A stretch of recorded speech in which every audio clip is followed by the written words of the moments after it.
Contact reports on Ashtar Sheran. Contact report 034.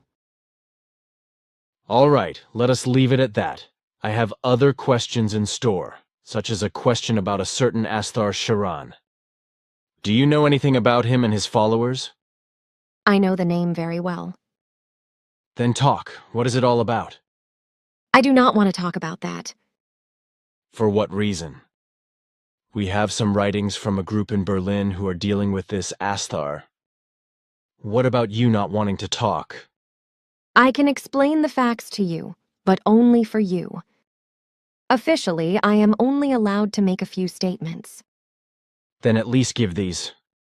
I already said that we know the name very well. But we also know of the writings you mentioned, and more of various other things. Despite all our efforts, which we have been doing for years, we were not able to connect with these life forms.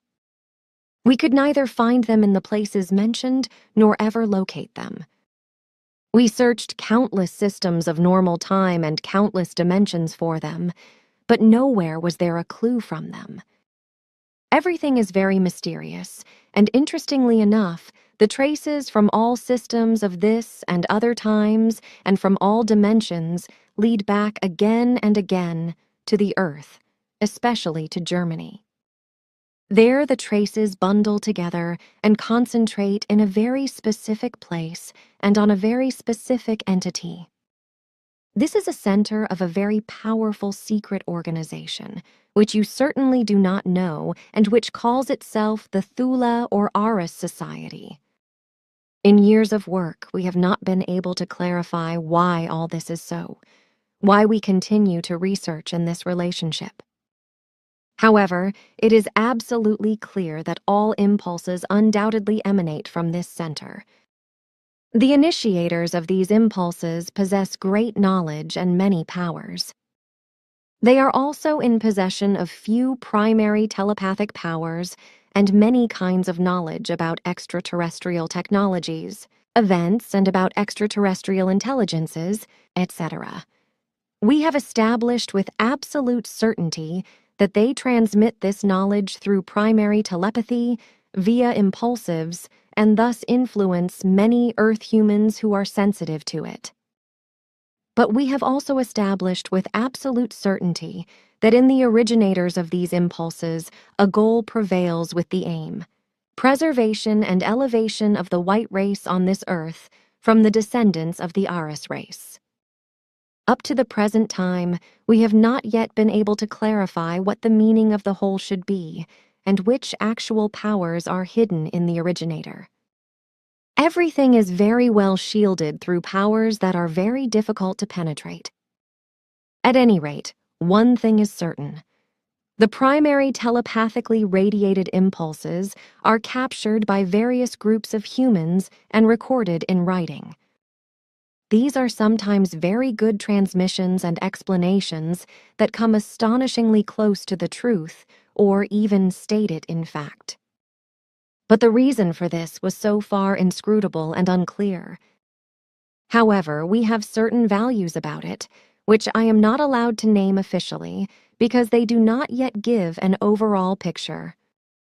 However, it is clear that everything is concentrated around the Thula Aris Bund, but where it is actually controlled from is still unclear. Traces of this lead into a foreign galaxy, and it seems that behind the Ashtar Sheran group there is even more than what we currently know, and that it is also quite evil. Surprisingly, the writings mentioned contain an enormous amount of knowledge about valuable and good things and about facts that are quite unknown on the Earth. Mixed in with these truths, however, are also very strange, unreal, and untrue, as well as quite negative and evil lies, and things that seem like an evil foreign body in the block of good. Thus, for example, gross falsehoods are interspersed, such as the naming of false contact persons who appear or have appeared on the scene in a fraudulent form.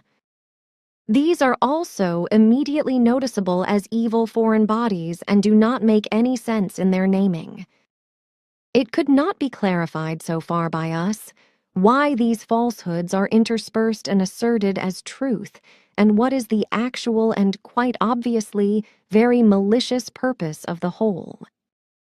On the whole, it is certain that the primary telepathic transmissions are very valuable and sometimes even truthful in relation to things that appear unusual to the earthly man, but to which the evil falsehoods maneuvered in do not rhyme in any way. The whole thing simply makes no sense, for the logic of the very many truths is interestingly overplayed again by an unusually great illogicalness and falsehood.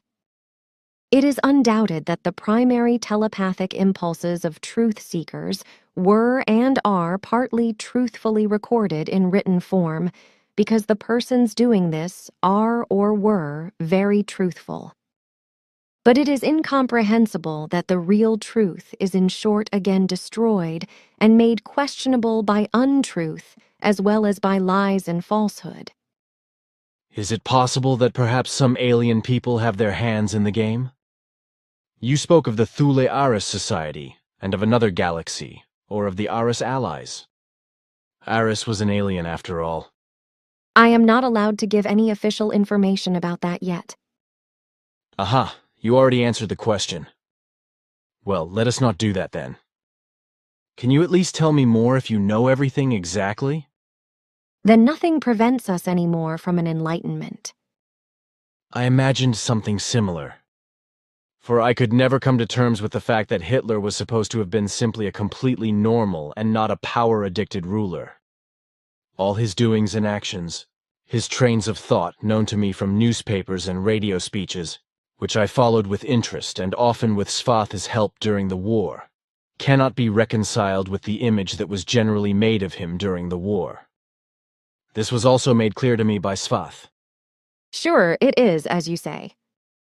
Adolf Hitler had succumbed to a delusion of power and was also maliciously abused by the Giza intelligences, with the old Thule Society playing a not inconsiderable part in this, which, however, cannot be transferred to the society of the same name of the new form.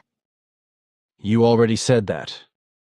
You have already spoken about this society before, in connection with Ashtar Sheran, or whatever his name is. It is said that this Sheran also transmitted a novel-like book, as it was explained to me, in which it is said that his clan took the dear Moses on board a beam ship about 3,500 years ago. The 10 Commandments were then given to him by these. In addition, this Sheran also claims that the events of Fatima can be traced back to his clan.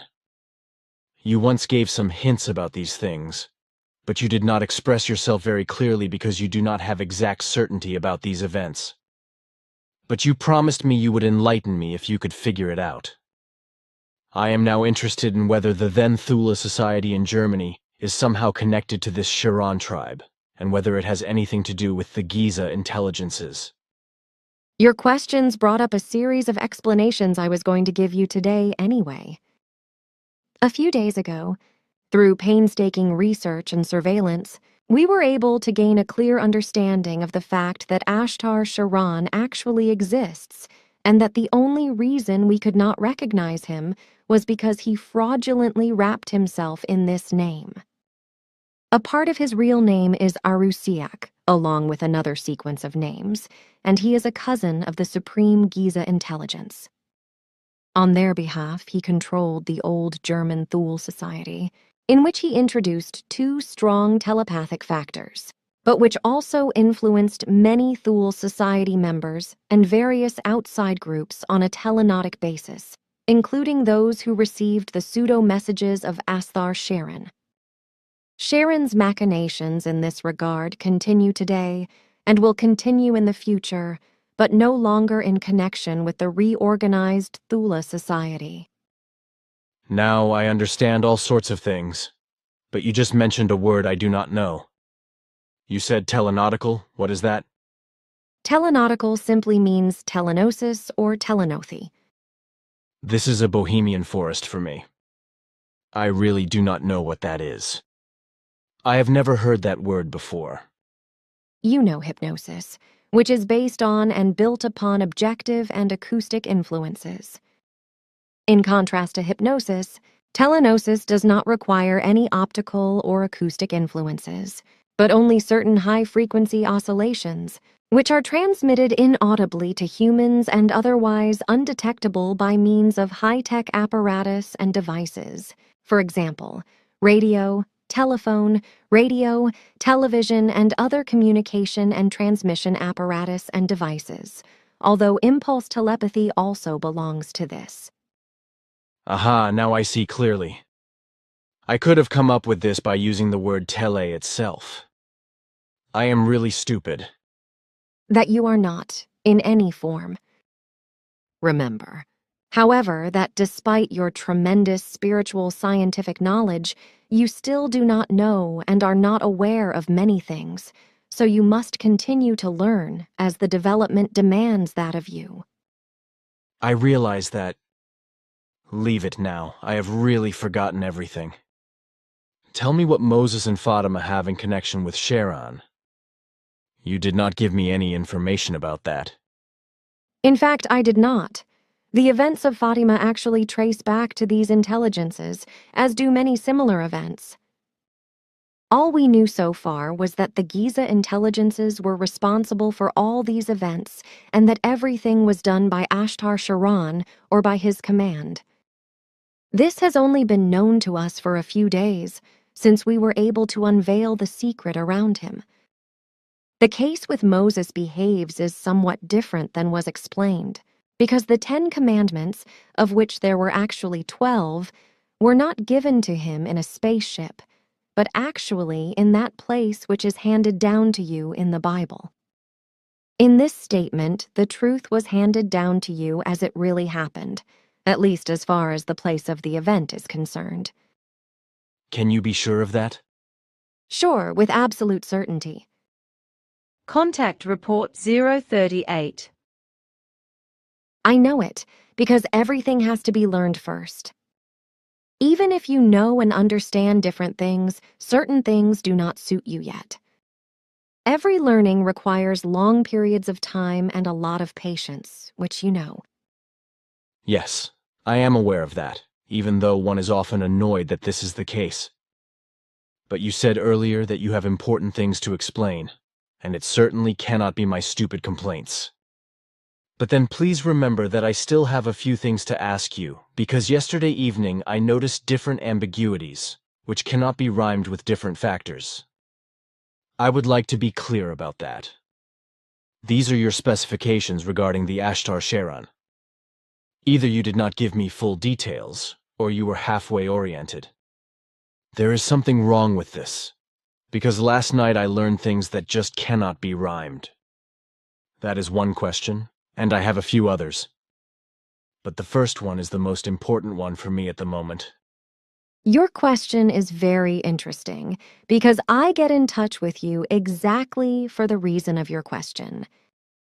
Are you saying that you will contact me for more information about this Ashtar Sheran?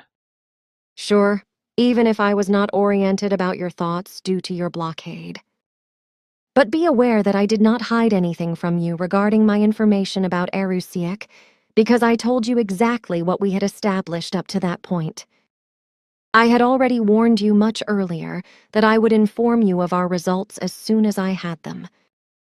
I have also kept this promise, and indeed to the full extent.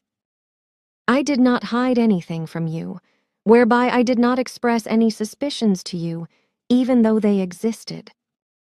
But as long as assumptions and possibilities are not proven to be facts, I cannot tell you them as truth.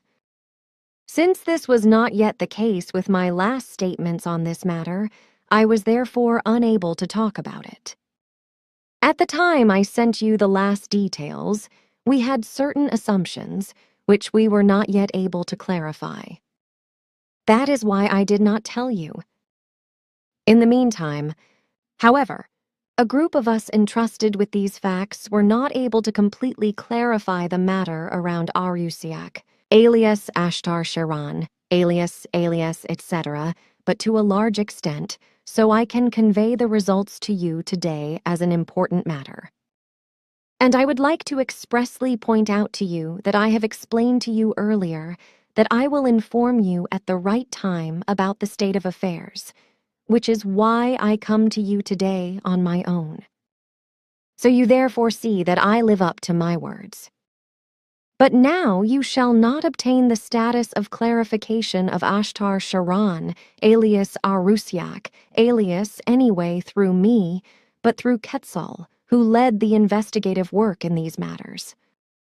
He will now turn to you and give you the necessary explanations. When he has finished his task, I will switch myself on again and be at your disposal to answer. Thank you, Simyase. Be greeted, my friend. It is an edifying joy for me to be able to come to you another time. This time I will give you explanations that Simyase has spoken about with you in relation to the events surrounding Ashtar Sheran, who in truth was named Arusayak, and who carries further names yet. So then, follow my words exactly and comprehend what I have to say to you. Every life form is subject to the change of progressive evolution. Subsequently, it collects cognitions and truth. Negative and positive powers become transformed in the balance and therewith, thus, in the power of life and constancy.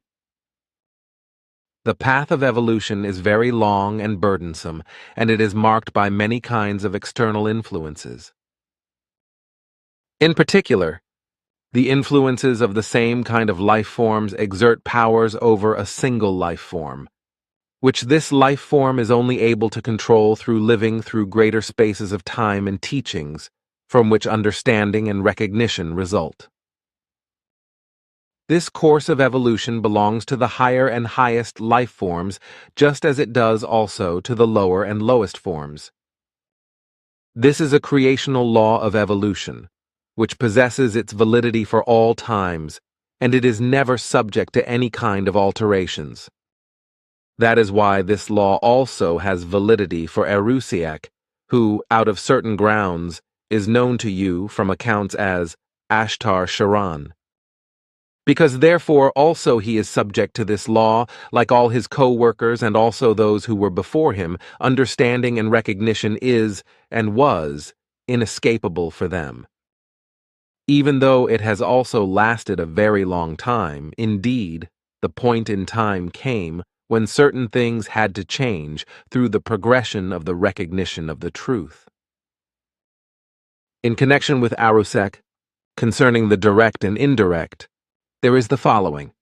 Arusek, alias Ashtar Sheran, and so forth, is, as far as the fulfillment of his apportioned mission is concerned, the leader of an assembly of intelligences consisting of thousands of individuals, who, until 15 years ago, stood under the direct command of the world control-seeking Kamagol. Arusayak and Kamagol are, according to their blood association, cousins, as it is named by you.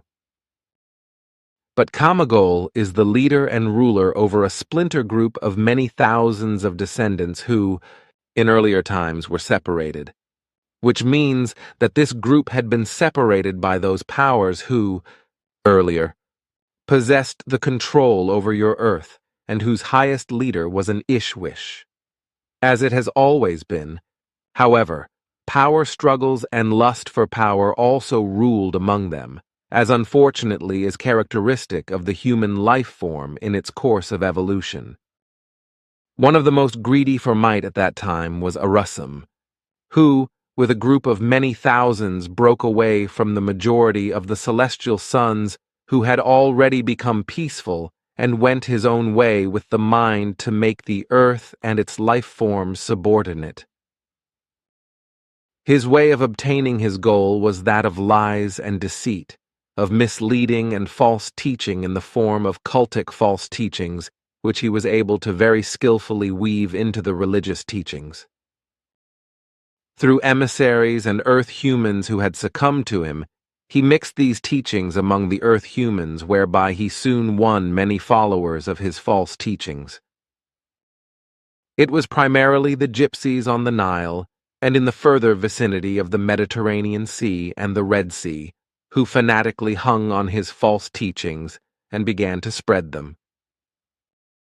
But the Hebrews, as they were, later freed themselves from this rule, as Arusam had to cede control to his successor, who was then named Jehovah, and so forth, in the tongue of the earth humans. Having grown in the number of their people, the Hebrews created their own might, and elected themselves as chosen ones. They assumed for themselves the right to be qualified for world control and to be worthy as chosen people, although they were never a people, rather only a low human group of gypsies of all kinds of colors and races who had come together. But since the events of that time, they unjustifiably presented themselves as the first ones, as the pre-entitled to rule the earth, faithful to the examples who wanted to bring the whole earth into bondage. Thereby, they became renegades, as also were their models, who now, from their side, had to seek new ways to realize their wishes for power. They found these ways then also through Kamagol I, who succeeded Jehovah, who had assumed the name of an Ishwish. Like no ruler before, Kamagol I forced all terrestrial religions into the frame of blood-demanding cults which, unfortunately, were able to be maintained on the earth up to the current time. In spite of many efforts of the righteous celestial sons, they were not able to prohibit his evil machinations.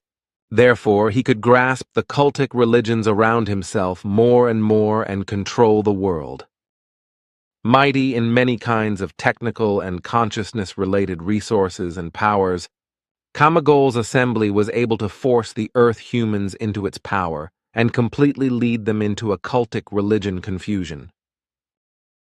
However, also Kamagol I could not assert his position of power because, after he had created for himself a center and a headquarters deep under the surface of the pyramids of Giza, he was overthrown and disempowered by his own son, Kamagol II. In many things, he was even more malicious than his father, which he also soon proved through the introduction of monstrous mass killings of the earth humans. Very many bloody events on the earth, which were carried out through the cultic religions, in truth, concern the will and the influencing of Kamagol II. He and his assembly have become known in insider circles as the Giza intelligences. This is because they maintain their actual command center there and guide all events from there. Many kinds of efforts were undertaken to prepare an end for this command center and the driving force of this malicious assembly, yet that has basically failed up until now, because they have secured everything so much that effective alterations could only be obtained with malicious illogical force, which is not allowed to us and all others who are oriented regarding these facts. Kamagol I now selected one of his cousins as the authority over a group of thousands of individuals which had a quite special mission to fulfill, or would have had. This task was essentially based on the telenotic guiding of various groups of humans of Aryan lineage into certain paths, in particular in Germany, America, Argentina, and Brazil, in order to provide unconscious assistance for Kamagol's plans. During the first time period, Arusayak, therefore Ashtar Sheran, and whatever his other names may yet be, followed these orders unconditionally, so thereby Kamagol allocated further great power.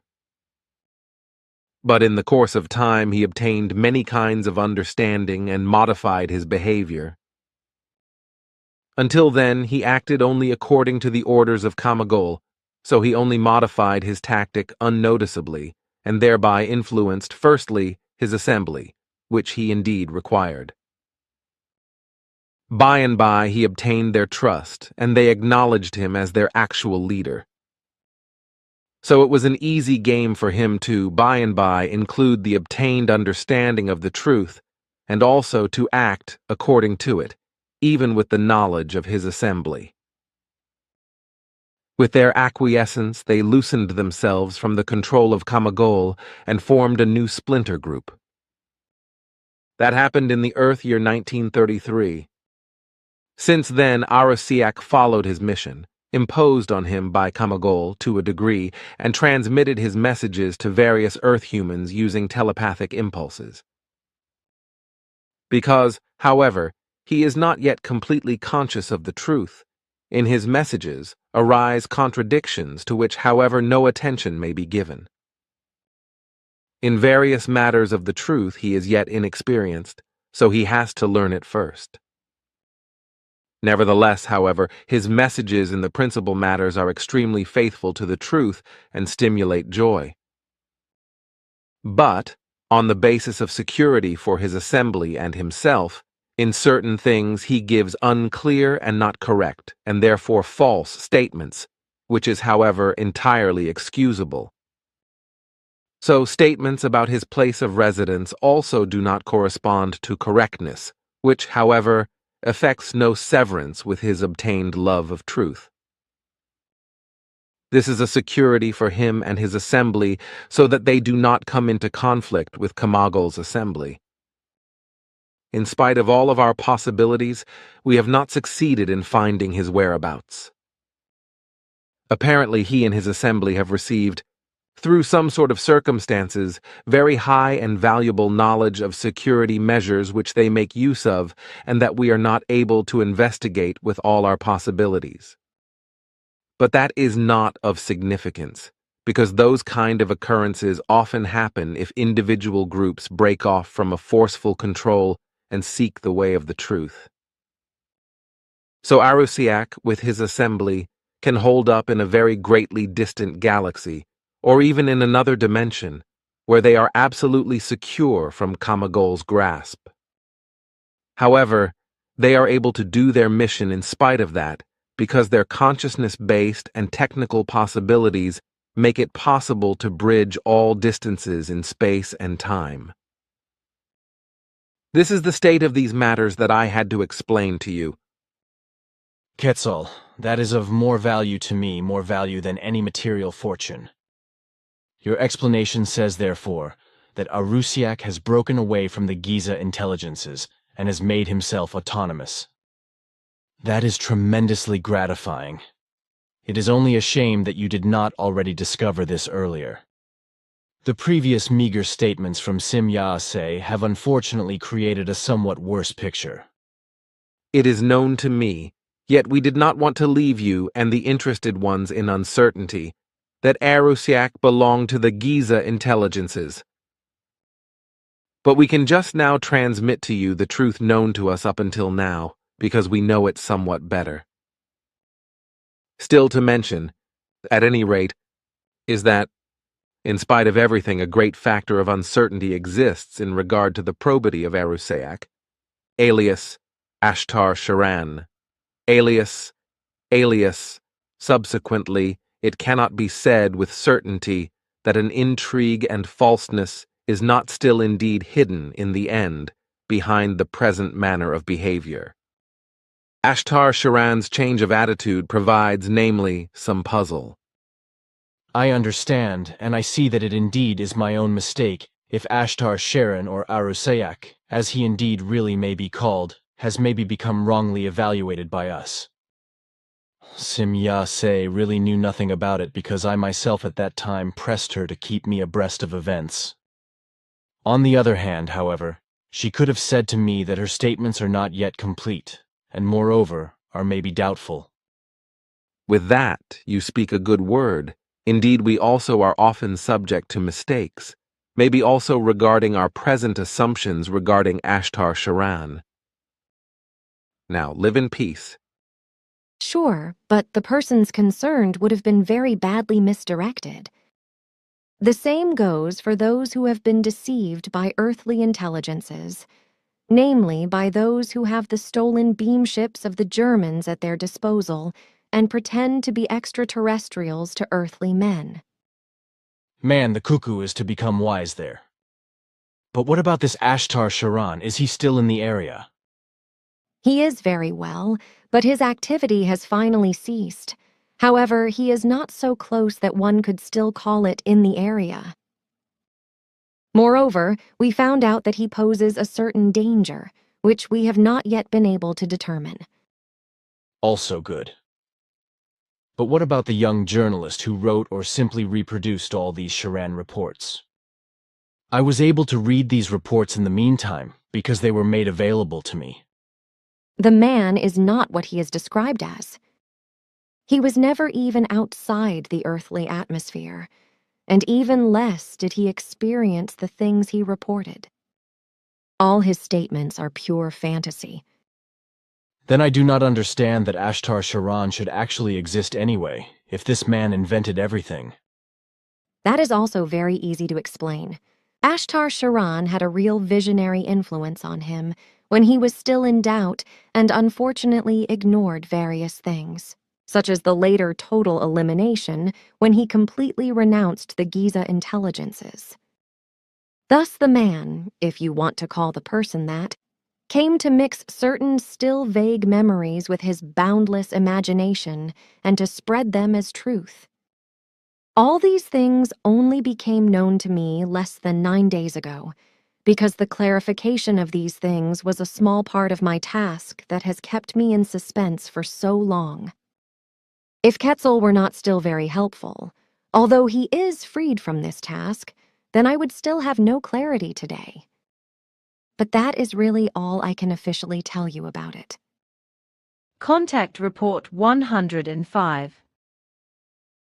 I have to interrupt you because my time is limited today, and I still have some things to say to you.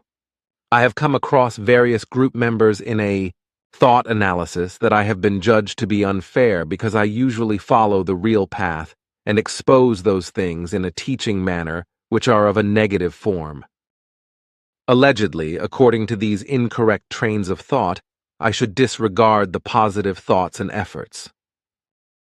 This corresponds neither to the correctness nor to the truth, because truthfully, I analyze both impulse forms, the negative ones as well as the positive ones.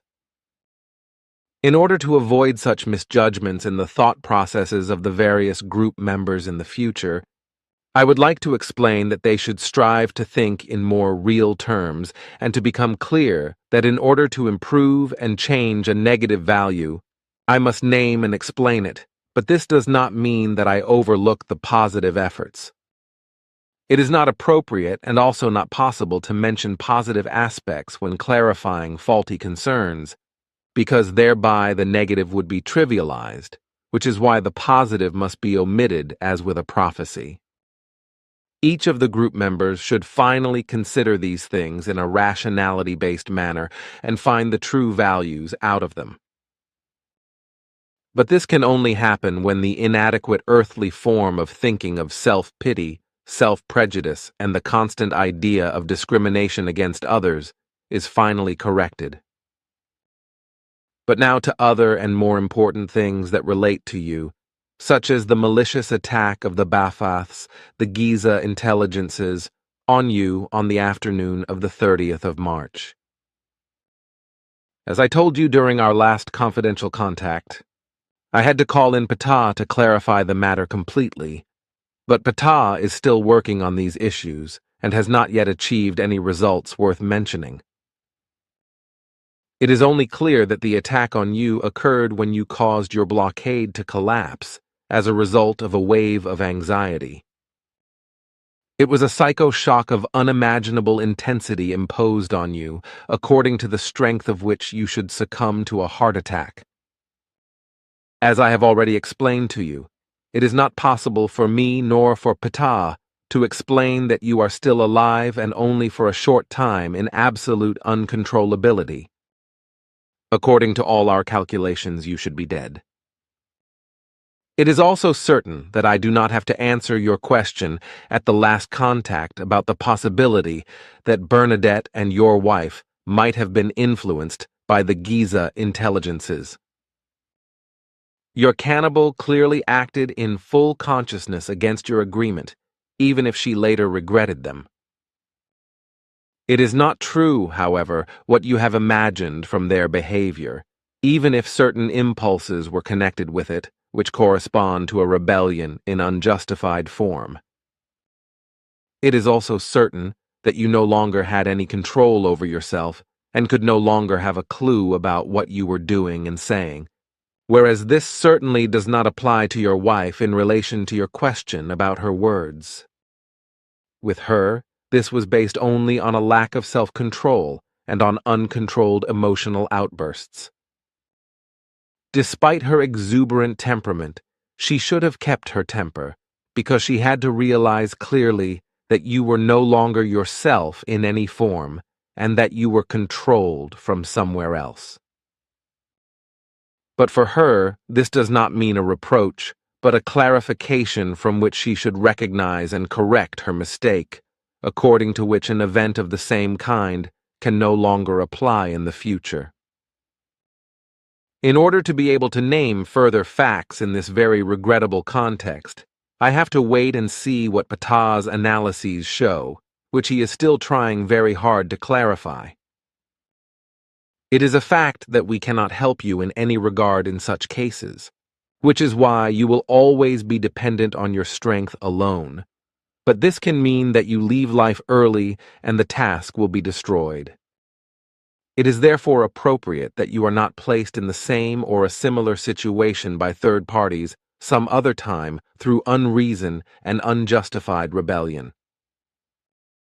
What is being done by our side is that we are considering the idea of removing the Ba'ath beings from the earthly system, getting hold of them, destroying their entire stations by a total elimination or restoring them to their original state, and abandoning them, deprived of any technology whatsoever, somewhere in a strange and uninhabited region of a distant galaxy, where they can live out the rest of their lives built on evil. Man, Quetzal, that would be the hit of 1,000,000 years. But why do you now want to go behind these jerks by force? Their dangerousness suddenly becomes much greater, which is why we have to resort to logical Gewalt form of power, in other words, to Gewaltsamen Gewaltlosigkeit, powerful powerlessness. That is a word, my son. When is it supposed to happen? If the councils with the High Council coincide with our decisions, then the start of the enterprise will take place during the second half of this month. That is good, because a little rest will not hurt us. You and the whole task are still very vulnerable to other elements, earthly as well as extraterrestrial, the latter being related to the Ba'aths, Ashtar Sheran, etc. I can imagine that, but these Sheran types, etc. are certainly not as mean and dangerous as the Giza twerps. Do not let yourself be deceived, because the dangers are sometimes even greater, because these elements do not have to take into account that their existence becomes known. So this means that the anger continues despite everything. Contact Report 145. I think so, too, but now to Anatole and Miriam, and I would like to repeat some things, even for the better understanding of those who will later read our conversation. Anatole is a man who was used by a group of extraterrestrials as a contact person to pursue a very specific educational work on Earth. He stands, or rather, stood, in contact with humans of that group, who are under the leadership of a certain Ashtar Sheran. These Ashtar Sheran people previously worked together with the Giza intelligences and were, therefore, expelled by the Pleiadians from the planet Earth and were deported. For the exact data on this, one would have to go to our earlier contact reports C, Volume 1, 36th contact on Monday, 20.10. 1975, Part 460, and the following in 38th contact on Thursday, 13th.11.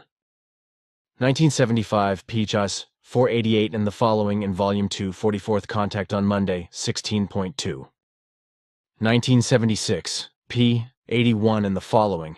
To find these because I know that these things were discussed between you and me officially.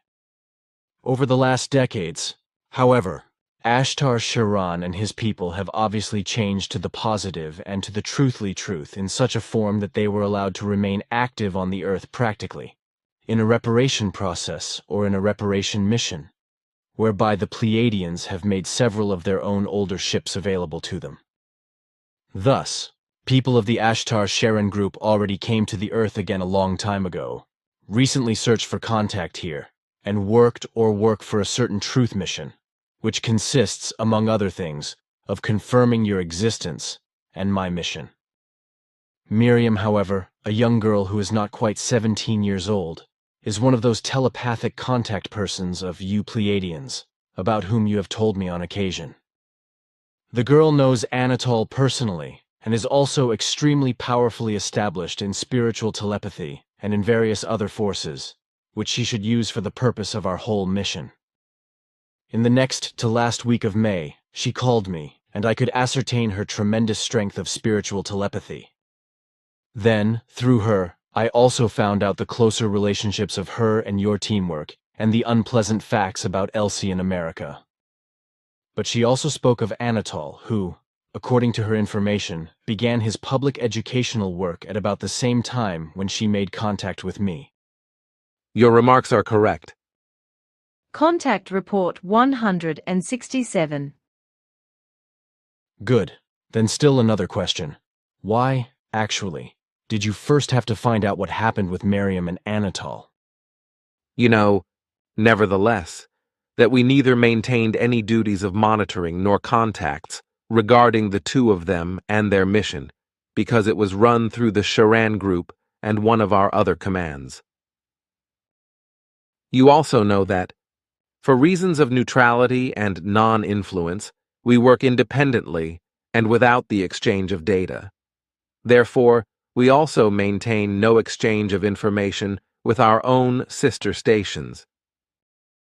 All contacts are only of a purely personal nature, and no data, etc., is ever exchanged among one another. All data of ours, and also that of other groups working with us, are separately and directly sent to a central office on ERA, where they are evaluated by coordination, and then the appropriate decisions are made. We strictly adhere to this, so that we can carry on our work correctly and without influence. This is a fact that the Earth humans can hardly understand, which brings us a lot of advantages, however. Well, that is clear to me. Any more, I do not want to know. Contact Report 236. That corresponds to correctness. But listen. You have very many enemies on the Earth, all around the globe, in Europe and in America, as well as in Asia and Africa, and in Africa, particularly South Africa, is to be mentioned, and in Asian Japan. The thoughts of these negative persons, however, were directed toward you in such a death-threatening manner that we felt compelled to explore the appropriate memory planes, through which we found out that there are tremendously destructive powers stored against you, and that of these inconceivably large quantities were simply taken from somewhere. Getting to the bottom of this incident was obvious for us, and we soon found the perpetrators of this murderous doing. A residual group of the now dead Ashtar Sheran, who finally concluded his life in the Dal universe, felt obliged to be active as avengers of their former lord and master. And since they thought that they could avenge their dead master most impressively if they would nip the teaching of the truth on earth in the bud, they placed malicious, negative impulses in several of your friends, which made them become disloyal and enslaved to swindlers, deceivers, and liars, as in the case of Yoshi Kozakura and a few others. But in order to destroy the teaching of the truth, the spirit, and the creation, as well as its laws and recommendations, and to nip it all in the bud, they then thought that it was only necessary to transport you from life to death. And in order to manage all this, everything was to be handled in such a manner that a natural death would be faked. Death should have come to you through the fact that you would have just been hit and killed by lightning. The intention was that a ball of lightning would be directed toward you by a search and target beam, whereby the explosion of the energy bomb would have then torn you to pieces, which we could only just barely prevent at the last moment, unfortunately, so that the fallible ones could realize their plans at all. Until now, It was necessary for them that they got a hold of all negative energies of your enemies by storing these in the aforementioned block of sapphire. With these forces, it was then possible for them to collect and accumulate the natural electrical ether energies that are concentrated at a small point above your center in order. Then, to form the energy ball as an actual high point, to shoot this out of the block of sapphire, and to let this follow behind the search and target beam at the same lightning-fast speed in order to rip you to pieces in its explosion. Then, for the human beings around you and also elsewhere, it would have looked as though you had been hit and killed by a strange ball of lightning from a bright blue sky, which would have then been represented by your enemies and by the traitors, as well as by all sectarians, as the wrath of God, as this was already devised and pre-programmed by the fallible ones, all of whom we have fortunately captured and whom, by the advice of the High Council, we have relieved of any technology and whom we have exiled to a planet for the rest of their lives, from where they can never return with certainty. Contact Report 251.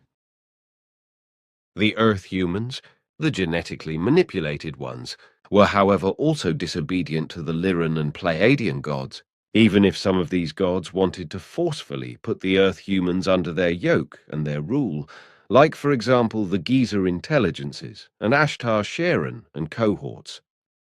The former well-meaning ones were also divided into two groups, one which swore revenge and became of a different mind, and the other which remained well-meaning towards the Earth humans and which also wants to return someday. But only these gods know what this will result in the future for one or the other group. If they really come back one day, then nothing good is to be expected from those who have changed from the well-meaning to the evil-minded, but who, despite their change to evil, could not return to their original home in the Sirius regions, because they became outcasts there through their treacherous actions, who since then have also had to be careful not to let the former creator rulers know the place of their existence, because they too fell into their vengeance spell. Despite their departure from the Earth and from the Sol system, these former well-meaning ones, who are addicted to vengeance, still have certain contacts with the Earth and occasionally come here, maliciously influencing Earthlings with false messages and visions, etc., as was also done by the dark elements of the ancient Lyrans. But these are only occasional intrigues, which, as a rule, take place in cultic religious sectarian form and have no all-too-great significance, because they generally only take place in a Christian cultic manner and therefore not in all earthly religious areas. The two groups of the former and the still today well-meaning ones have, already since their separation, had no more contacts with each other, and it is even very probable that such mutual contacts were strictly forbidden, whereby even the knowledge about the existence of the two groups among each other was extinguished, as Quetzal once assured me, according to secret clarifications from the Pleiadian side. Note Ptah from 6th January 2005. Regarding this evil-minded group, we are talking about the approximately 60 extraterrestrial men in black, who, however, have since the year 2002 no longer had any possibility whatsoever to cause any harm on the Earth, because the Pleiadian deprived them of all possibilities for doing so. Contact Report 257. Also in relation to Ashtar Sheran, a lot is lied about. Again and again, people come to us, who still believe in the nonsense that he still transmits messages to the Earth people and intends a rescue of his followers on the Earth. People simply do not want to accept the truth that this Ashtar Sheran, as his real name was, which was erroneously interpreted on Earth and changed into Ashtar Sheran, was eliminated already years ago in the Dial universe during his criminal fighting actions. Consequently, also his spirit form and his overall consciousness block are no longer present in our Dern universe. Lies, swindle, fraud, and delusions of all kinds unfortunately very often have a very long lifespan. Therefore, it is not surprising that even the most incredible Ashtar Sheran stories still circulate as strongly as in former times. And it is not surprising that new delusionally ill ones, liars, fraudsters, charlatans, and swindlers appear again and again in this regard, because with such untruthful things, a lot of money and other profits can be made on the earth with believers who respond to them. A fact that also applies to the so-called UFO contacts, that is to say, to the alleged contacts with extraterrestrials. Contact Report 260.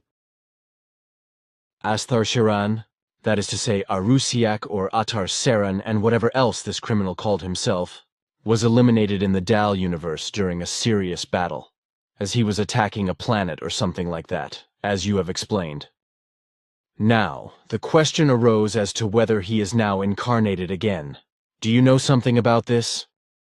What you say is correct, but whether he is now reincarnated should be answered with a no, for in the regions where he lost his life, no overpopulation problems prevail on the planet. Therefore, it will still take a very long time before he will be arranged into a reincarnation. To our knowledge, 300 years will pass when I make my statements in accordance with the earthly calendar. So other time relationships prevail there, whereby I have just alluded to the duration of a year.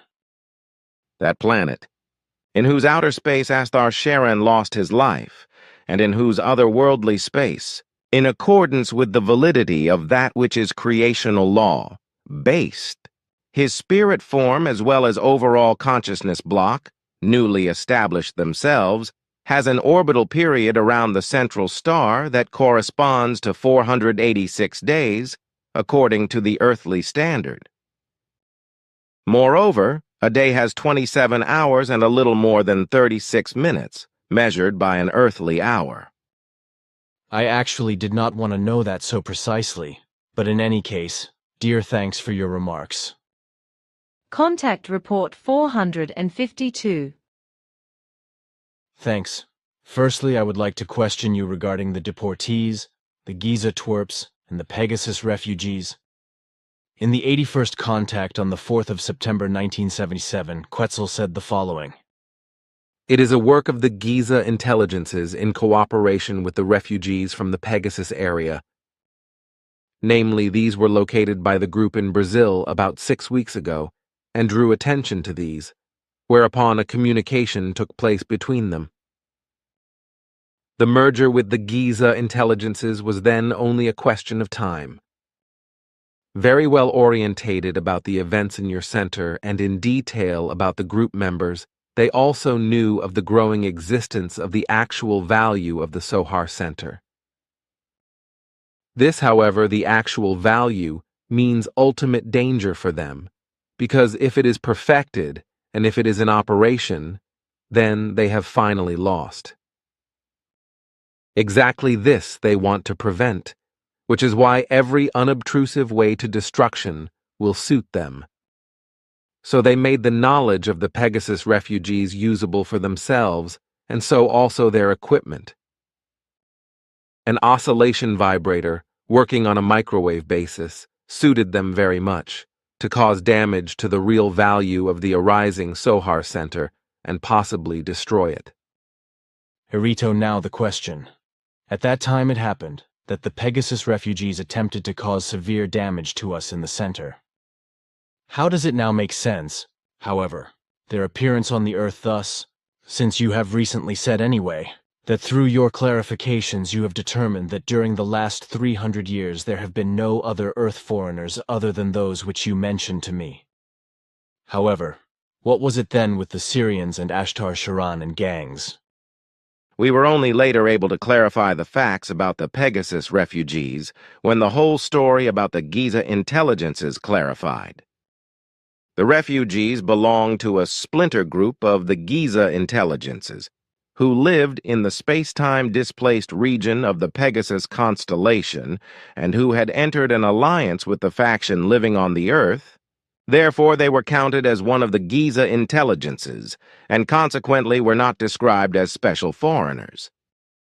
Therefore, also today we do not refer to these as special foreigners, which also applies to the Syrian fanatics and the faction of Ashtar Sheran, who for a very long time on the Earth tried to cause mischief again and again, and also were in alliance with the Giza intelligences.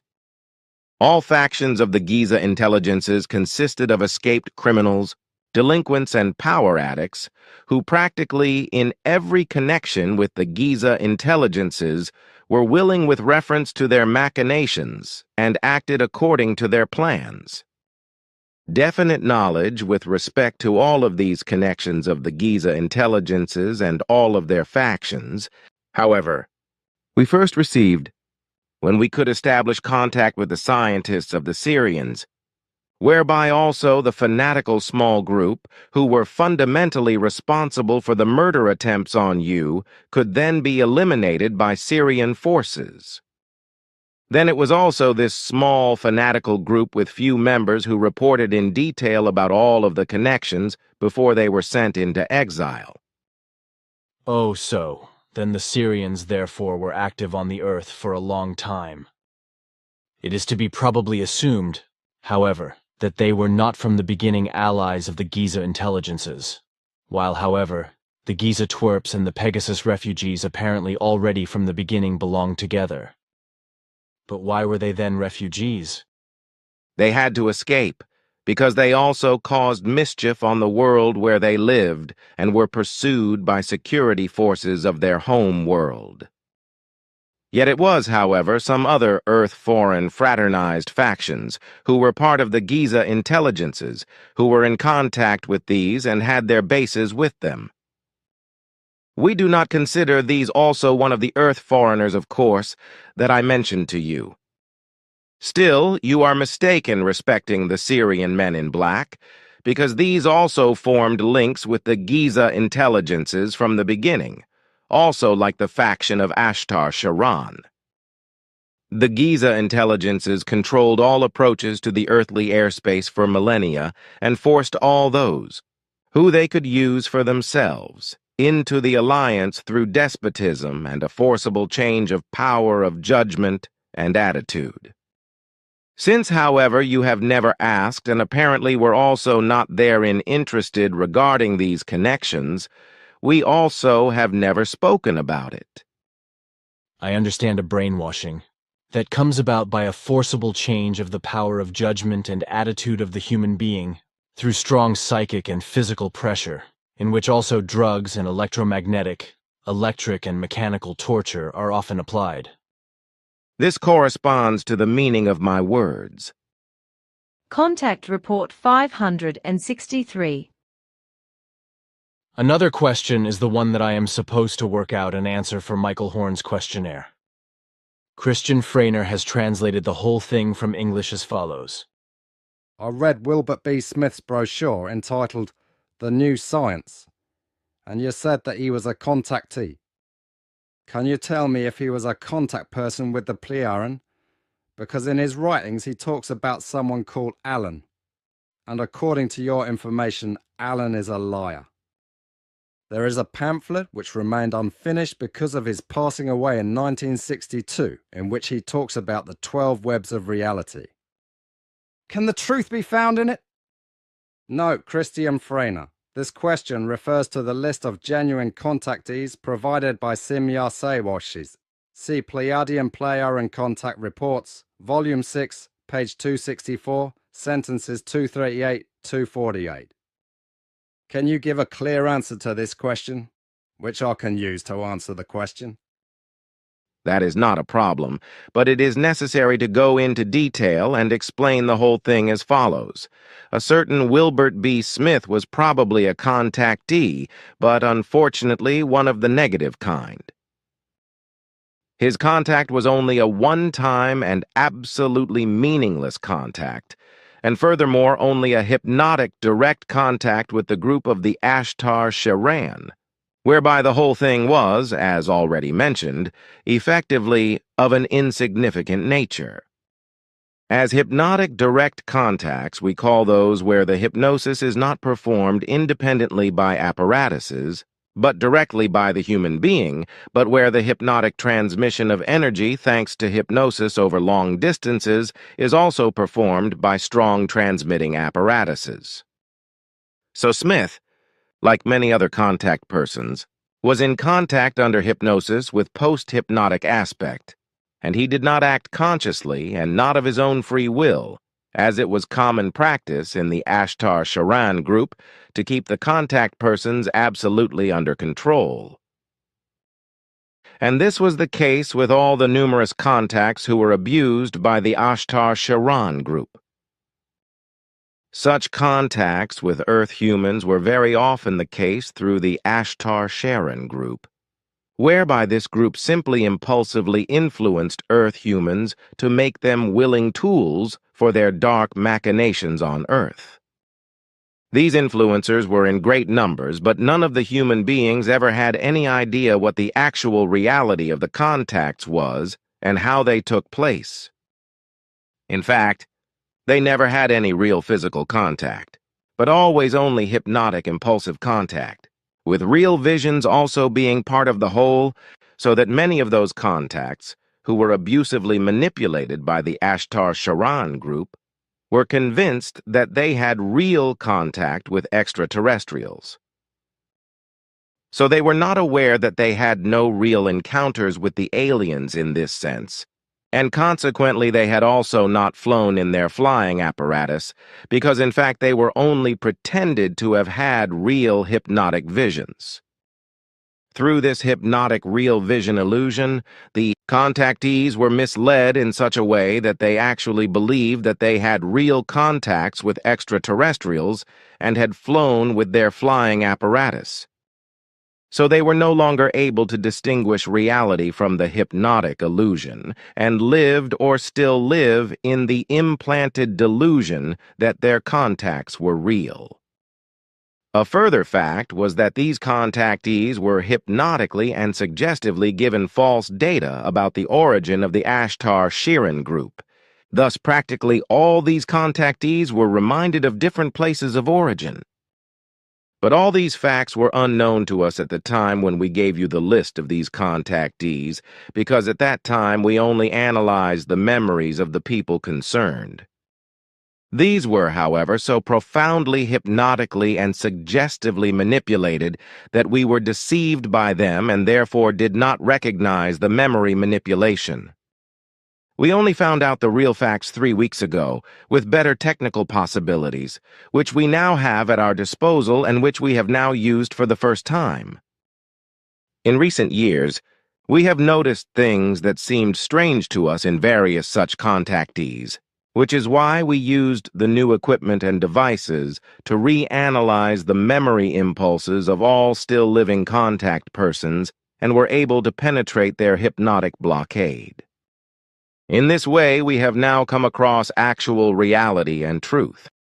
These evaluations lasted until yesterday, so today I can also tell you the results of our efforts and analyses.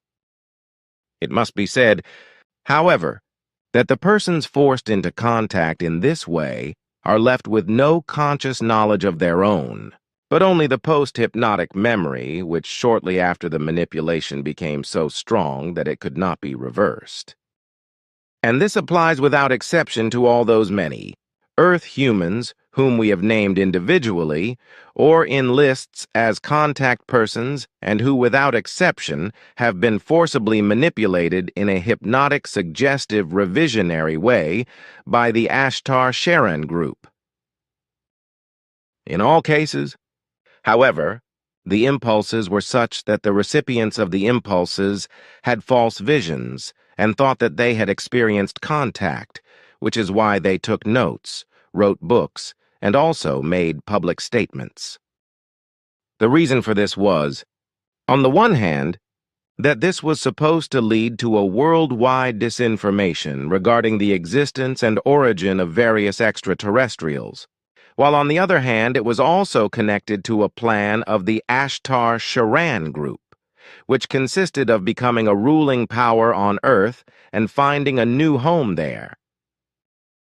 The plan was that this group would act as a kind of savior for the Earth's population against various evil alien invaders who were supposed to threaten Earth.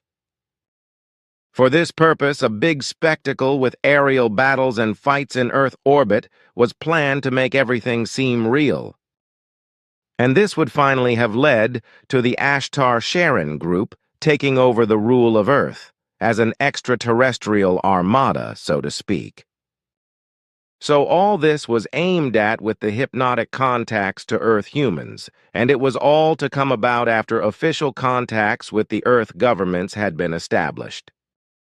This could actually have been achieved by influencing certain Earth humans through impulses, which would also have included the rulers of all countries, who would have acted according to the impulses in such a way that the plans could have been realized.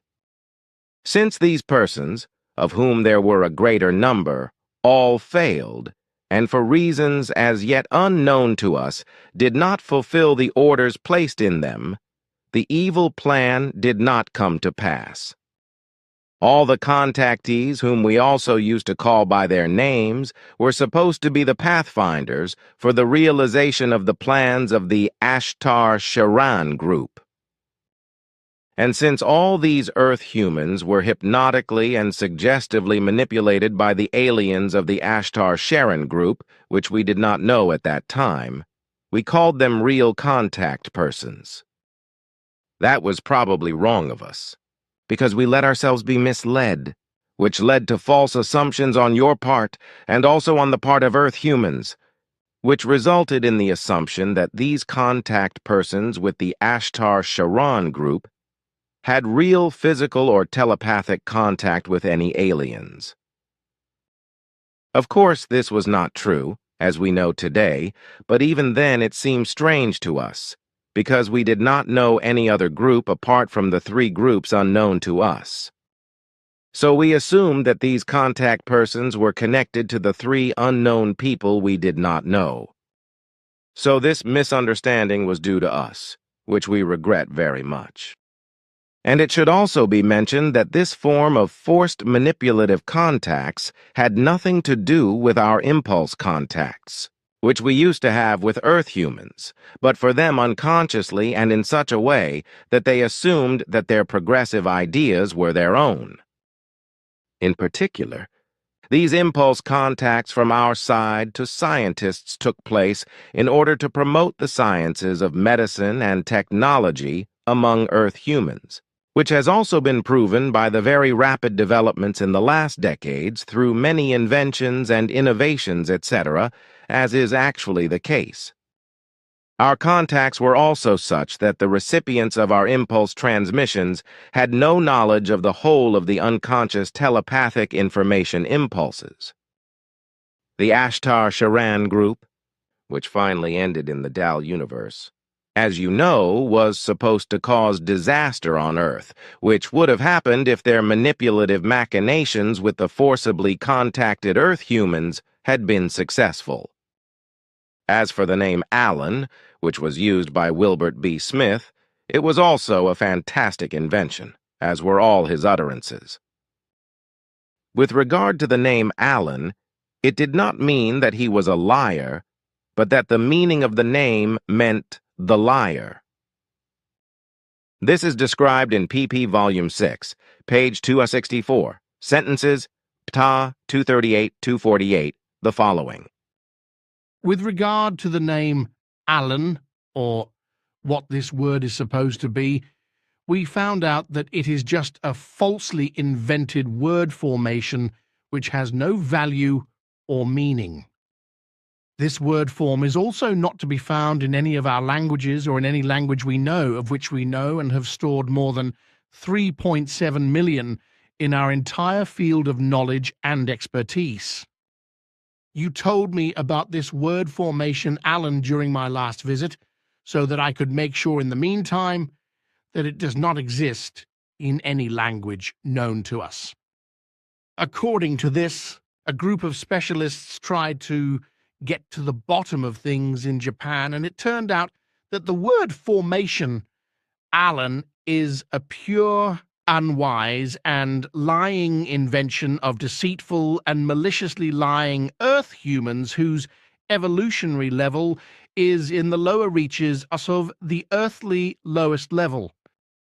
As a name, this word formation, Alan, which is intended to deceive and cheat, does not appear in the entire area of the universe known to us.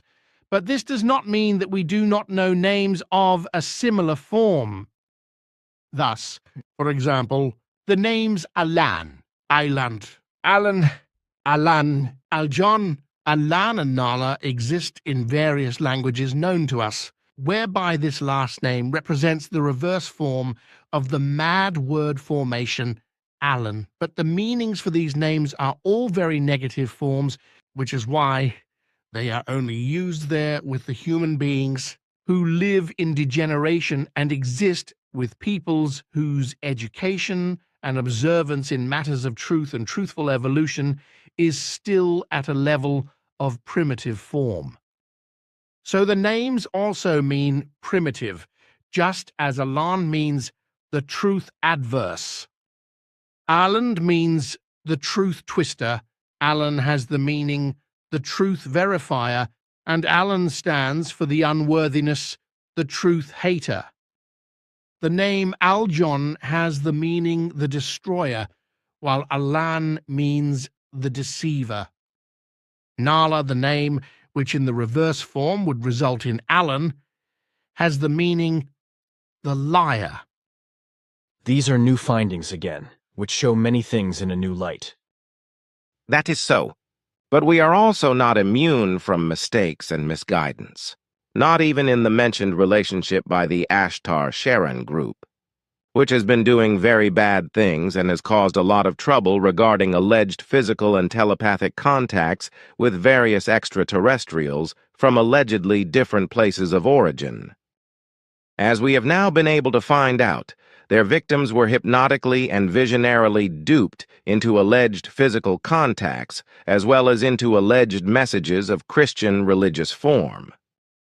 This, along with various other underhand machinations, which caused wrong assumptions and views in many Earth humans, even among civil servants and military personnel, etc., also, for the sake of confusion, sightings with various kinds of flying apparatus were actually organized around the world, as well as strange acts of animal mutilation, etc., as well as by Earth humans who were impulsively hypnotized by the Ashtar Sheran group. We only found out about this through Asket, because she told us that during the fighting in the Dial universe, 4 prisoners were taken from the Ashtar Sheran group before their armada was completely destroyed. One of the 4 prisoners was the first representative of Ashtar Sheran and armada commander. Recently he, like the 3 other prisoners, finally agreed to break the silence and reveal the many evil machinations of the group so that we could get to the bottom of it with their hypnosis contactees and find the truth. These prisoners also gave the names of various such false contactees who had already died, including one Wilbert B. Smith, as well as others in various countries in Europe, Africa, Japan, America, Israel, and South America, such as Brazil and Argentina, etc., but also Australia and Russia, etc. These investigations now effectively have a hand and foot? That is so. Yes, but our investigations in this regard were very laborious, because a lot of work had to be done on these contacts, which covered more than 7 past decades, and many other things also had to be clarified. This required a major worldwide mission on our part, which lasted more than 7 months, and was completed in the first part 3 weeks ago, and the rest 2 days ago. You never told me anything about that. That's right.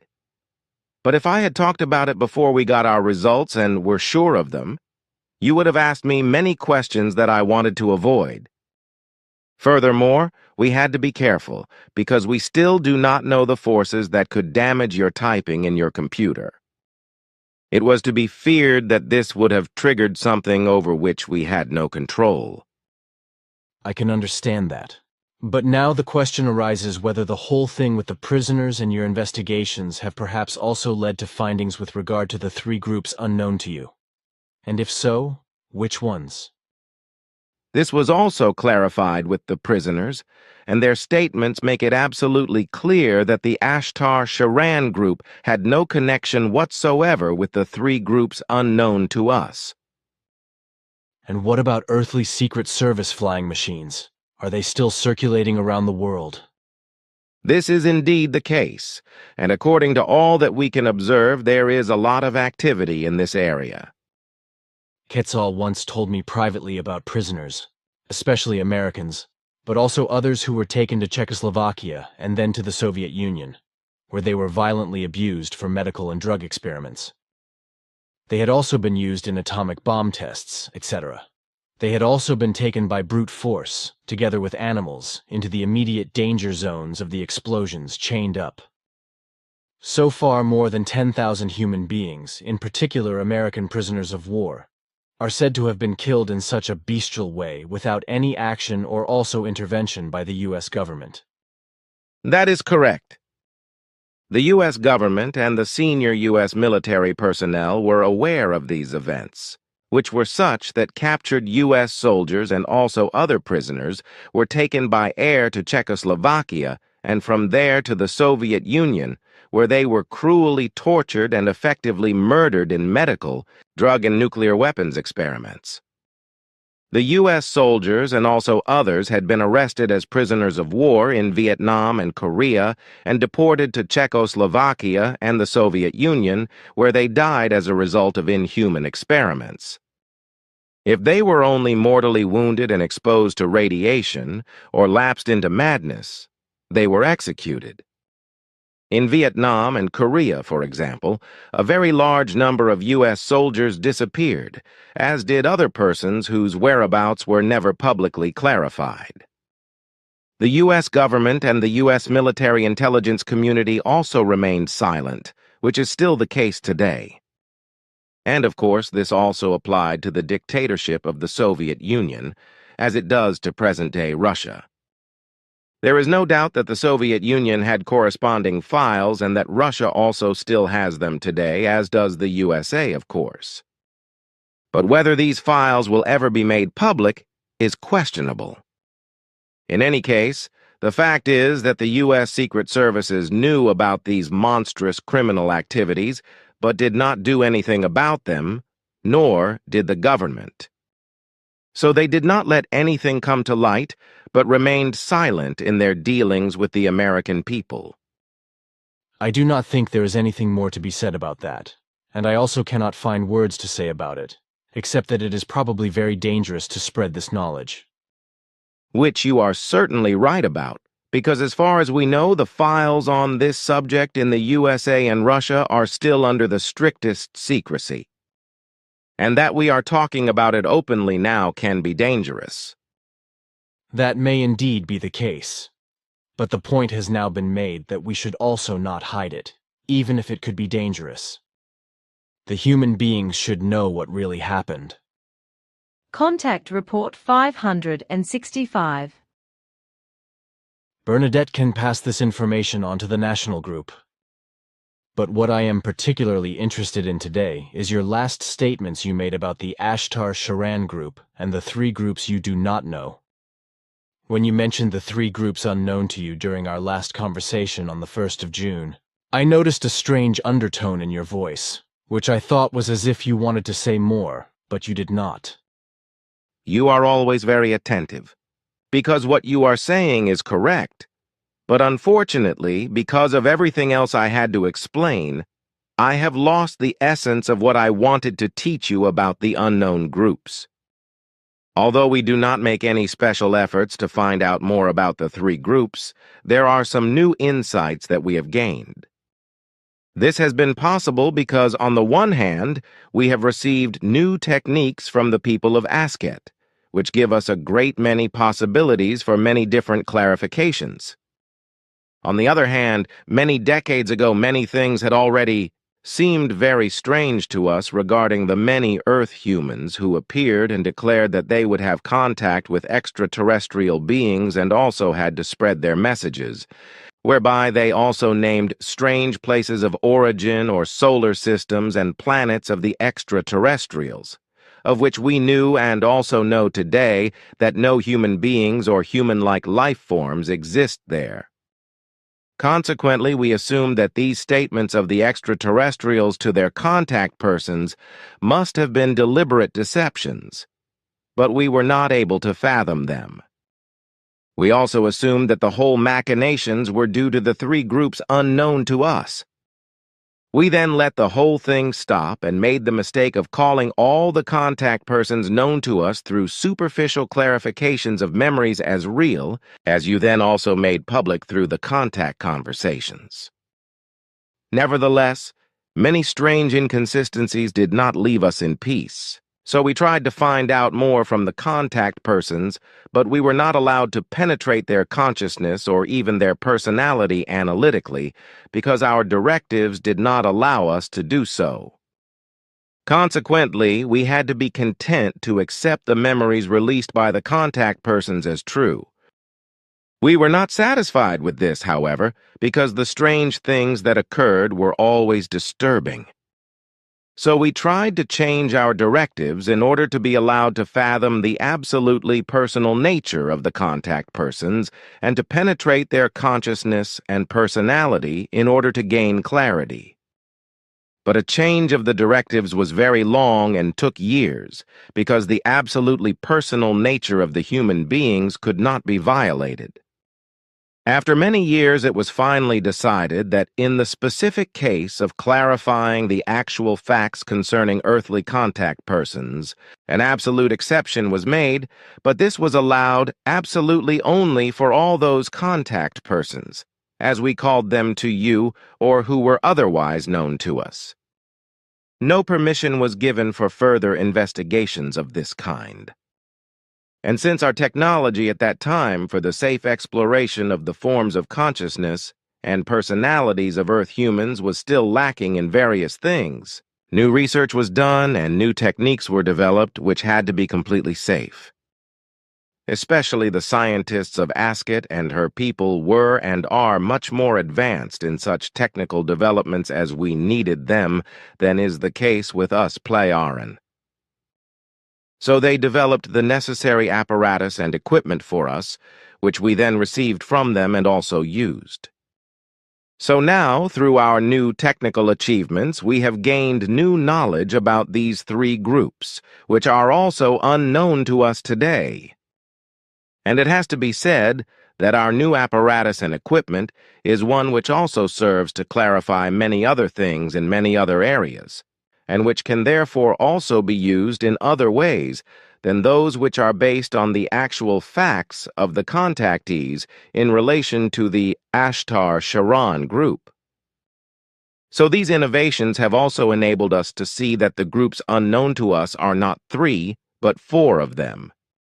All 4 groups are quite active worldwide and have been for a very long time, so they can also often be observed by Earth humans.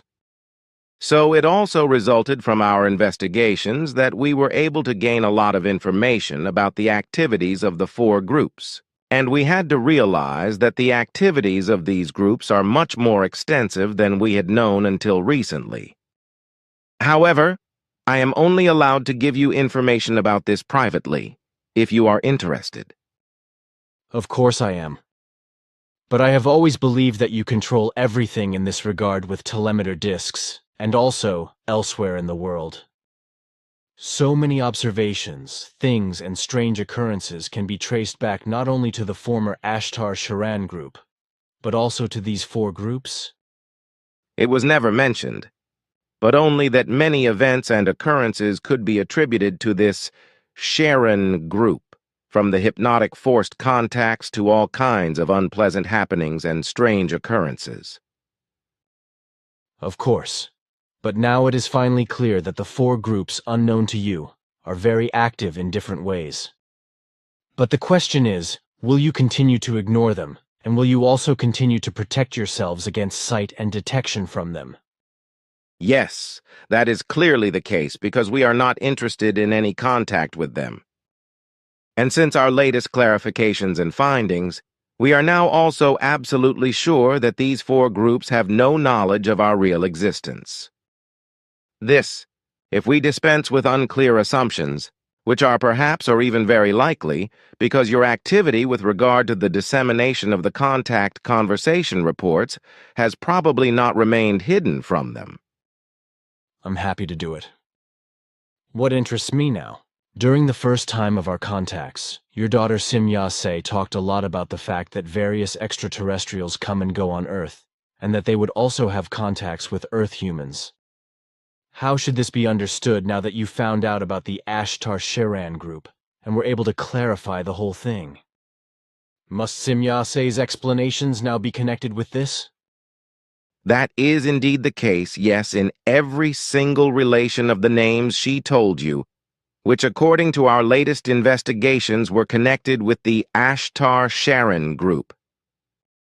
These statements of my daughter are of course not connected with those telepathic impulse contacts which we had with Earth humans without their knowledge, nor with those which, intentionally or unintentionally, were made by us with Earth humans, such as the contact of my daughter Simya-se with a German named Elsa Schroeder in Persia near Zahedin, and with Petra and Anatole. Then the contact that took place in Bolivia, South America, with an extraterrestrial group from a space and time displaced area of Proxima Centauri between an Athar and Kohun and a man of German descent. And there may also have been contacts of various kinds between Earth humans and the four groups unknown to us, but we have no clear evidence of this, at least not to date. And what my daughter explained at that time when she talked about contacts with extraterrestrials mostly referred to the activities of the Ashtar Sheran group, but under certain circumstances also incidents with the unknown groups could have been included, but we have not been able to clarify this until today. If you allow, in order to finally clarify so that no more misunderstandings arise, I would again like to speak about your directives and your impulse contacts with human beings of the Earth, as well as about the alleged contactees and the Ashtar Sheran group. Of course, just ask. Thanks. Then good. According to your directives, you Plei-Aran were permitted to penetrate only to a certain level in a human being's consciousness, without being allowed to deeply research that which is purely private and personal. Thereby I speak in relation to those human beings of the Earth who you have put under the magnifying glass because they stated and spread it about that they had had contacts, and so forth, with some sort of extraterrestrials, or even with you Plei-Aran. But, in regard to the above, you were indeed only permitted to carry out superficial investigations, because you had this regulated quite clearly through your directives, to which you are always obliged in every case, and which, in the mentioned regard, you were also not permitted to break. Accordingly, from the beginning, you also could not penetrate into the deeper consciousness, nor into the memory of those earthlings who you previously designated as contact people. So you did not find the actual truth, being that the human beings of the Earth, who you designated as genuine contactees, were nothing more than those manipulated by the Ashtar Sheran group's hypnotic suggestion and real vision, and so forth, who had no conscious and genuine memories of alleged personal contacts and experiences with extraterrestrials, rather only suggested false memories. But since you always had doubts about all the statements and claims of these human beings, for decades you sought the High Council's permission to change your directives precisely in such a way as to be permitted to penetrate deeper into the consciousness and memory of those human beings of the Earth who claim to be extraterrestrial contact persons, and so forth, in order to be able to fathom the actual truth. And then finally, when this permission was actually granted and the directives had been modified and expanded in this sense, you were permitted, and you could act accordingly, and finally fathom the reality and bring the effective truth to light. However, so far, you also do not know that which actually was or still is the case in regard to the events relating to this, or other events, in relation to the four groups which are still unknown to you today, whereby you also do not want to clarify that because it is not in your interest. With regard to your interests and activities in association with the Earth and its humanity, you are also in no form interested in interfering in any terrestrial affairs. Your areas of observations and interest on the Earth are mainly scientifically related to the planet's ongoing geological processes, such as the observation of volcanic activity, plate tectonics, earthquakes, the oceans and other waters, the glaciers in the Arctic and Antarctica, the Earth's climate and the changing of fauna and flora. You are further interested in the development of the terrestrial sciences, economics, politics, medicine and technology, the history of humankind, factors of human health, the meteorological trend and the military clashes and so forth. Thereby, your directives clearly and precisely forbid you in any form, any kind of interference in any terrestrial concerns. Constituting an absolute exception in this regard were the suggestive development impulses which you transmitted to the terrestrial researchers, scientists and engineers, and so forth, in the 19th and 20th centuries, and also even during the first decade of the new century, that is to say, the third millennium, for the general development and for their progress, in order to render assistance to development and progress in every regard. But in order for you to be able to do that, it required a special clause in your directives, which allows such suggestive, impulse-based assistance when a planetary humanity has reached a certain general stage of development. That is my recollection anyway, as you have explained it to me on various private occasions. About which, however, with respect to certain things, you were obligated to silence. Naturally, I know that, because you did not want any side to have been able to take countermeasures, such as the Ashtar Sheran group, as well as the four groups unknown to you, or any terrestrial organizations or powers.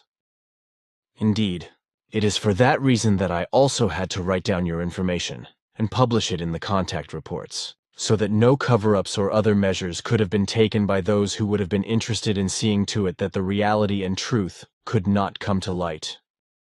A premature uncovering of the facts would have brought much damage. But we always remained with the truth. Consequently, we invariably named the facts which were known to us. Thus, no untruth was named. Mind you, as you also knew, the fact is, we did harbor doubts and made a lengthy effort to get to the bottom of the actual reality and truth of the matter. However, you did not show great interest for it, and throughout all the passing years you have no longer asked, and therefore you had no knowledge of that which we really endeavored to do in regard to this matter. Naturally, in my life, I have learned to simply place all that, about which I have to be silent, far into the background of my memory, so that it is no longer within my grasp, simply in the form of a steered forgetting which dissolves again only if need be. But now I should like to mention something concerning your suggestive impulse help. Through this help which you were allowed to provide in this regard to the terrestrial scientists, inventors, and researchers and developers, and so forth, on Earth and therefore with the terrestrial humanity, everything in all areas has actually indeed led to an incredibly fast rate of development and to a tremendous progress not seen for millennia. This would indeed not have been possible without your work, because normally this progressive development, as has taken place in tremendously rapid succession in the last 170 years, would have appeared only in the course of the third millennium. And these impulses, transmitted through apparatuses for suggestion, took place without the persons concerned being able to consciously perceive them. On the contrary, they assumed that their ideas, developments and inventions and so forth were always based on their very own cognitions and ideas. Unfortunately, however, also very negative effects, things and events have occurred as a result of the impulses for development and progress transmitted by you, such as with regard to the negative use of the atomic power and the weapons technology and the electronics and chemistry and so forth. Unfortunately, these Außertungen have come about through the irrationality of Earthlings who, as usual, always repurpose everything and apply everything as Außertungen for the exercise of power and purposes of destruction. Everything that you have said is right, and unfortunately it is actually the case that the Earth humans always tend to use everything for might, for harassment, and for destruction, and so forth. Although, in every single case, we also sent all those who received developmental and progress conditional suggestive impulses from us, impulses which were aligned with a peaceful use of all new developments. But those in government and those in military power and other powerful forces worked against that. And unfortunately, the scientists, inventors and researchers and developers allowed themselves to be beguiled by them, and consequently, out of much of that which we put in place, for the benefit of Earth humanity, through unconscious, suggestive impulses for development and for progress in those capable of research, science, and development, ultimately only very much which brought death and destruction was created.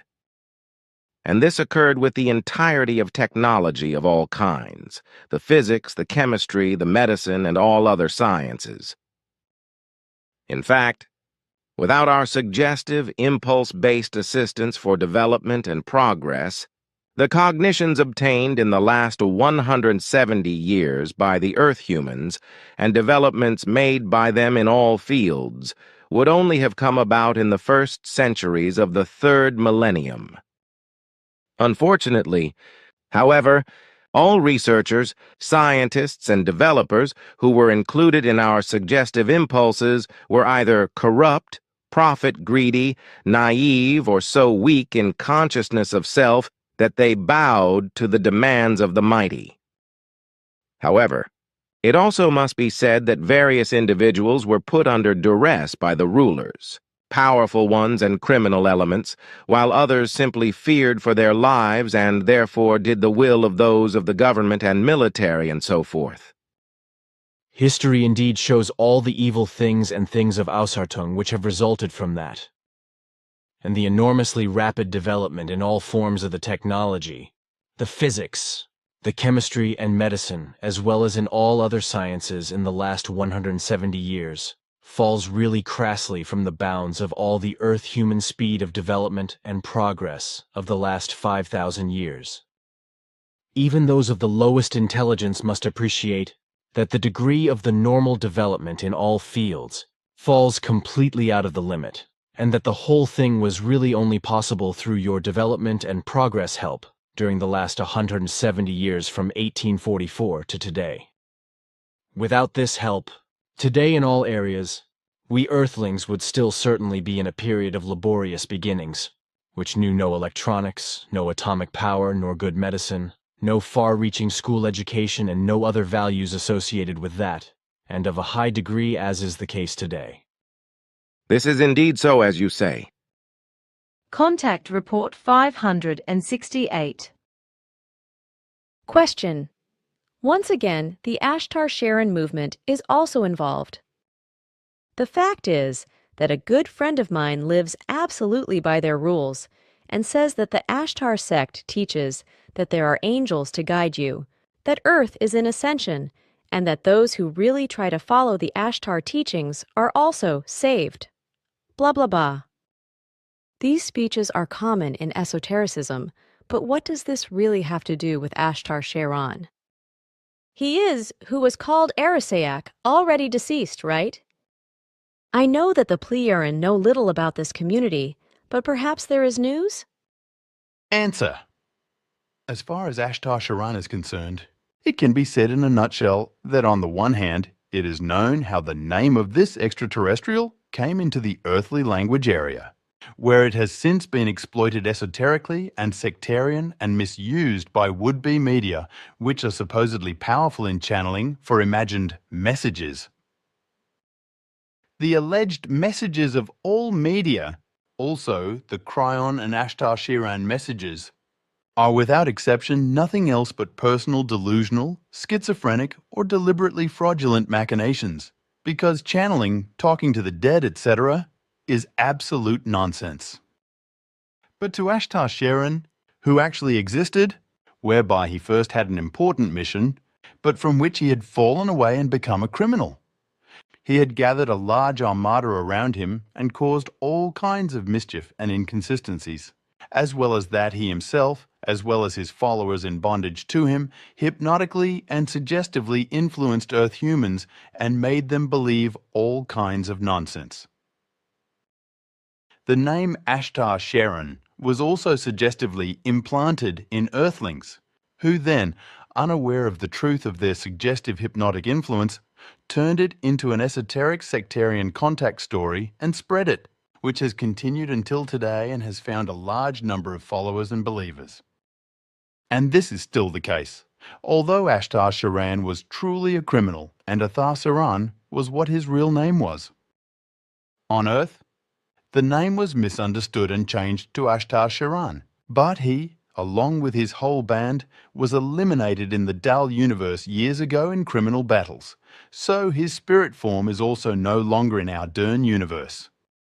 For more information, please refer to the Pleiadian-Pleiaran Contact Conversation Volumes 1, 2, 4, 6, 7, 8, no. 12 is in preparation, in which further facts concerning Ashtar Sheran will be listed. The worshippers and advocates of the figure of Ashtar Sheran on Earth are, like the Kryan community, a widespread sect spreading nonsense under the name Ashtar Command, whose members actually believe in an alien named Ashtar Sheran, who is said to be delivering valuable messages.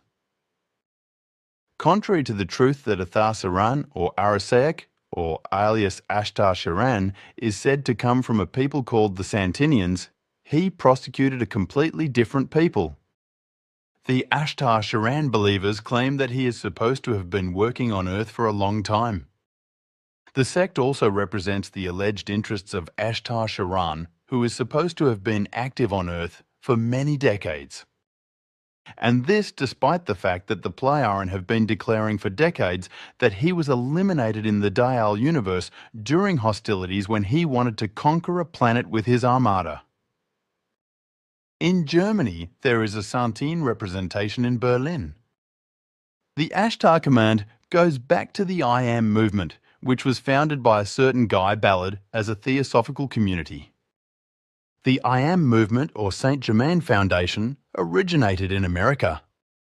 Its founders and leaders, the mining engineer Guy Ballard, 1878-1939, and his wife Edna, transformed theosophy, which originated in India, into an American theosophical doctrine of God's work. The leader of the Theosophists is said to have been contacted by so-called ascended masters.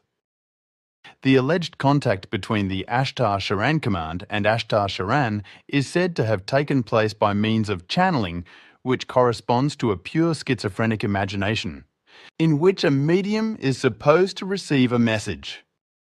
A well-known medium from this sect is called Tuella, which is said to come from the English-speaking world.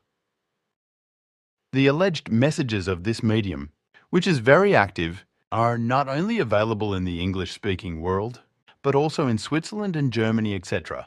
The whole of these sectarian messages is at the heart of the evacuation of humanity on Earth by over 17 million UFOs, which cannot be seen at the moment.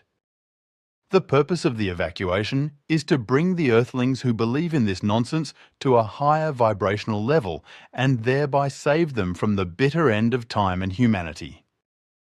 So as usual with various sects whose members were supposed to be saved by UFOs, but which regularly went to pieces, or which were catapulted out of life by mass murder or mass suicide.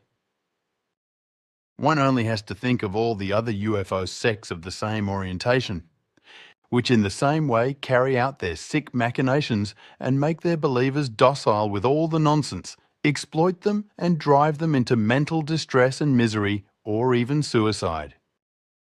A bad example of this was the religious sectarian Heaven's Gate UFO sect, founded in the early 1970s in the USA by Marshall Herf Applewhite, which he then led together with the nurse Bonnie Lou Nettles until her death.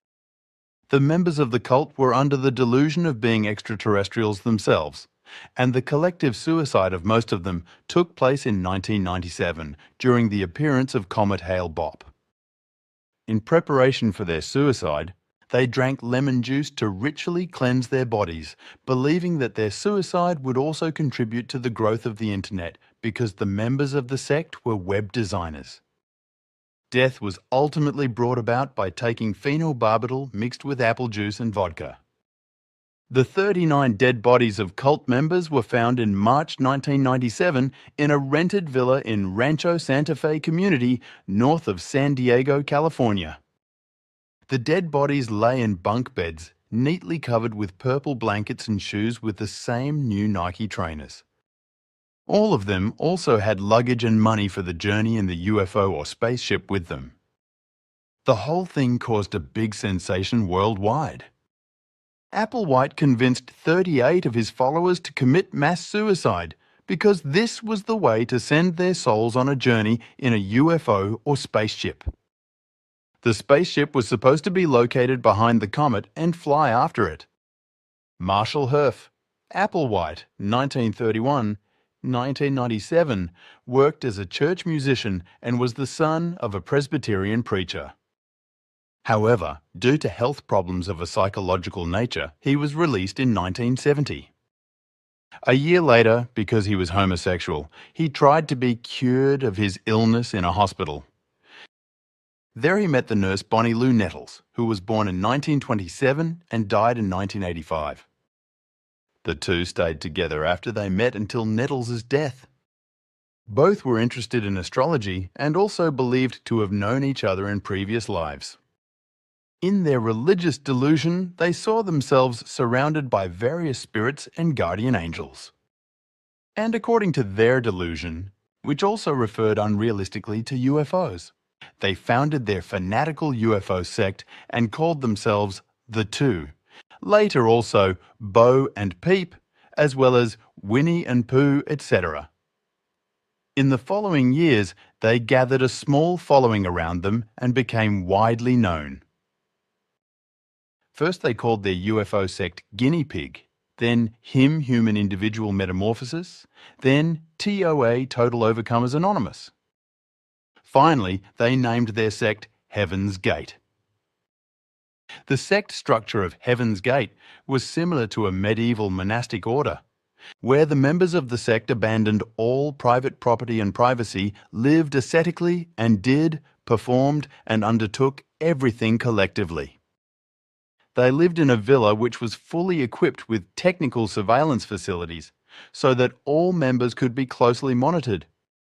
Various male members, of course also Applewhite itself, had themselves neutered in order to maintain a better asceticism. Everything in the villa was very precisely labelled, also all light switches, all shelves and containers. When Bonnie Lou Nettles died in 1985, Applewhite continued the UFO sect on his own, which was financed by professional website development under the name of Higher Source. Back to Ashtar Sheran. According to the Ashtar command, Earth humans are to be taken to a paradise after their evacuation from Earth by the 17 million UFOs, and from then on are to be rejuvenated both mentally and physically, as was the case with the Heaven's Gate sect. In any case, the members of the Ashtar Sheran sect are lied to, deceived and misled.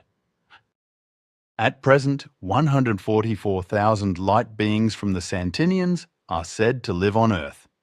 Farewell to the 144,000 chosen ones who are to be deposed and saved, as the Bible claims, with similar nonsense.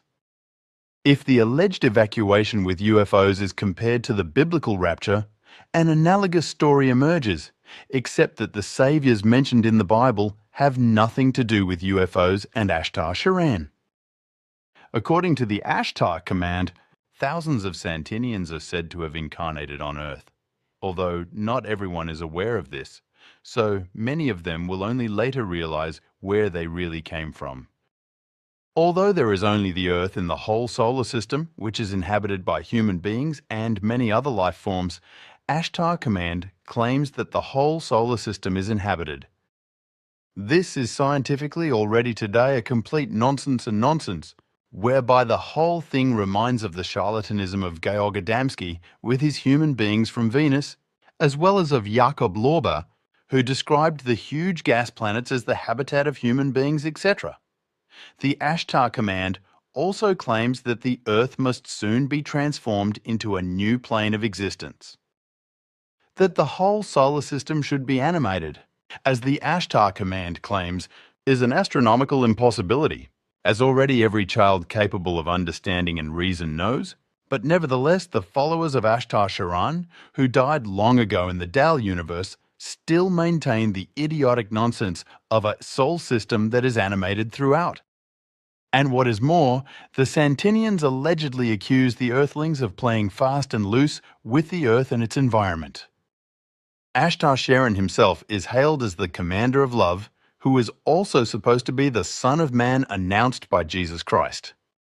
Of course, how could it be any other way with a stinking religious sect? Jesus Christ and the Archangel Michael are also supposed to be on you and you with the Santinians and to work together with them.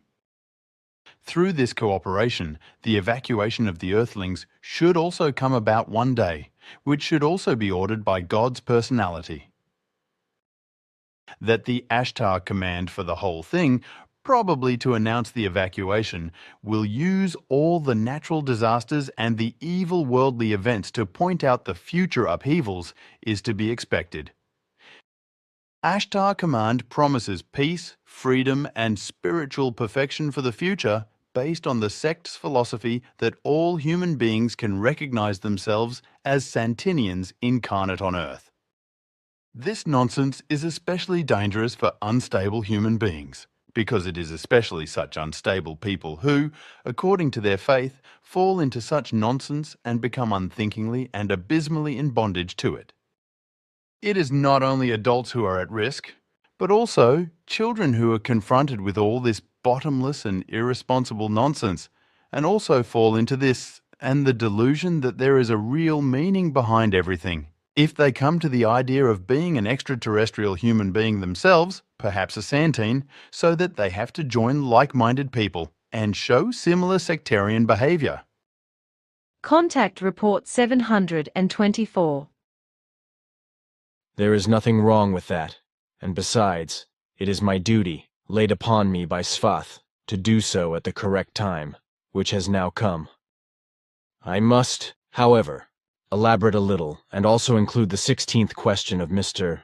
concerning the Giza intelligences and Ashtar Sheran, for they have behaved in the same way as you towards the strangers here on Earth, namely in such a way that they have kept away from the strangers, and have done everything so that they could never grasp even one iota of their presence. Ashtar Sheran, if I speak of this one first, was a criminal, yes, criminal, I would even like to say, who then lost his life in the Dal universe, and whose correct name was Ashtar Sheran, for which, however, I do not know the meaning. Ashtar Sheran, like the Giza intelligences, also belonged to the old split-off old Pleiadian splinter group, which had already departed to our Dern universe more than 22 million years ago, and was up to mischief in it. In particular, the Giza intelligences were in some respects malevolent elements, while Ashtar Sheran was also evil in other ways, spreading an impulse-driven delusion of belief about his person among the Earthlings. Now, just as you Pleiaren of today exercise caution and secrecy towards the strangers on Earth, these two groups were also careful never to make themselves known to the strangers, which they have succeeded in doing extensively, and without any problems throughout the ages, so that the strangers still do not know of their former existence, just as they do not know of yours. And the trick of the two groups, the Ashtar Sheran alias Ashtar Sheran and the Giza intelligences, was that they were only in our presence when they caused mischief, whereas they were resident in another space-time plane and only came into our presence temporarily and unnoticed by the strangers. So that is one thing, while on the other hand, your Pleiaren existence must now also be addressed, for which a few things need to be explained. Firstly, as far as I know, the strangers on Earth have never been able to ascertain the existence of the Giza intelligences themselves, but have at most heard of them and, as a result, even assumed, because they themselves could not perceive them. Because the Gizayers, according to their old Playaran technique, were able to shield themselves against any locating, etc., as you Playaran are also wont to do today, that the speeches would only correspond to suppositions or a fib. And as far as Ashtar Sheran alias Ashtar Sheran is concerned, as far as I know, he was never in our presence anyway, but worked on his confused believers on Earth from another space-time plane. As for you, Playaran, regarding a possible danger to you, your peace and tranquility, etc., I can only say what your father Svath explained to me and urged me to pass on to you. His explanations were that the Playaran ancestors several million years ago were already much more advanced in terms of technology and development, and had advanced these techniques even further than the various aliens on Earth. So this means that you Playaran are far and away superior to the aliens in terms of your technical achievements, as we Earthlings say. This means that the aliens, even though they possess a highly developed technology that seems extremely futuristic to Earthlings, are still very far behind your Playaran technology, and can do you no harm whatsoever if you continue to behave as you have done up to now, keeping back from them, not letting them recognize you, and not letting them locate you. This is just the way the Gisaler have also kept it, whose existence has thus never become known to the foreigners. It is also to be explained that you Playaran in your Ankar universe in the Cyrus dimension remain absolutely safe from the foreigners on the Earth. If you continue to keep to your directives, which prescribe that you do not make any contact with foreign peoples and inhabitants of other planets, etc. In this way, and you know this very well, dear friend, as all Playaran also know, you also protect yourselves from falling back into the old barbaric behavior, as it still prevailed with you more than 52,000 years ago, and was marked by strife and war. And it is also worth mentioning that if the foreigners who are functioning on Earth should be able to penetrate other universes of our creation, they would first have to find out which of the 6 other universes outside ours it is that you Playaran exist in. And if they were to find that out, then the even bigger problem would be to find that dimension or space-time structure in the Cyrus dimension that is a fraction of a second out of phase with our Dern dimension space-time structure. But that corresponds to a myriad of possibilities, just as it corresponds to a myriad of possibilities to find the dimensional gate that you use every time you beam back and forth between Era and Earth. That, Ptah, dear friend, is for the time being probably enough initial information that Svath has instructed me to give you at the correct time. And in this I think that this information given by him is to be the only information openly mentioned in reports of conversations. At any rate, that is my estimate of what your father has instructed me to pass on to you, for everything else is intended only for you, Playaran, but not for others, so also not for the human beings of Earth. Thank you, Edward, dear friend. What you have explained is enough for today, and I must now think about it thoroughly before I can go on with it. Contact Report 870. I also think so. But what can you tell me about everything you mentioned earlier? I can only tell you what I inevitably know from Simyase and Ptah, so to speak, because I do not usually ask for more details. It is not my place to want to know something if it does not directly affect me. I have kept it that way all my life, and it has been good for me. What I do not know does not make me hot, and it is also the case that I am told yes if something is important to me. Therefore, I am also only aware that all of the Giza twerps were renegades from somewhere in your federation. They were just small groups of criminals, like we also have on Earth. But the twerps ran away in your universe, came to Earth and settled here. Your security forces then collected them and brought them back, where they were settled somewhere on an uninhabited planet and deprived of all the means that would have given them the opportunity to fly out into space again. There was also this Ashtar Sheran guy and co., but he was from the Dal universe, but he and his people behaved in the same manner as the others, whose 5 or 6 such groups were. Somehow it happened, and resulted that an earthling learnt Ashtar Sheran's name. How, I really do not know. Who then worked around with it, but how, what and where, I also do not know. Perhaps the name was invented by the earthling person, dreamt up or otherwise managed, I do not know. Somehow the name became known, as various things or even a story were also attributed to it. But that is all I know about it. As you Plearan have found out, others than you, all these groups have done unpleasant work on Earth and caused damage, but they had no contact or connection with Earthlings. All these groups also kept their distance from the foreigners, against whom they also shielded themselves and did not want to get in their way. But that was probably for security reasons, because the foreigners probably would not have handled them with kid gloves. In any case, and I know this, none of these little guys are still in this universe, that is to say, in our cosmos. And I do not know why it was tolerated for so long that these groups could remain here on Earth, and then also get up to their confusing mischief. Only then, when they began to cause damage in the center and even endangered my life, did you Plearan intervene and catch the twerps and take them back to the Ankar universe. Here on Earth, the security forces wait just as long for action to be taken, at least when it comes to large organized crime groups or criminal organizations. Small criminals, on the other hand, are apprehended very quickly, so the saying reveals a certain truth when it is said, "The little ones get caught, but the big ones are let go." This is what needs to be said, and the following is also relevant.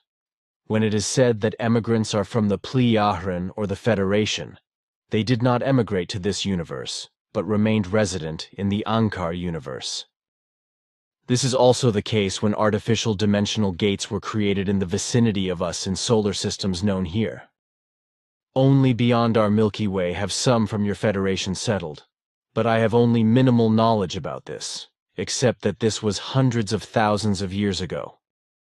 And another question related to the UFOs of foreigners, but I have nothing to say about them because they do not belong to the Plearan, and therefore also have no connection with you.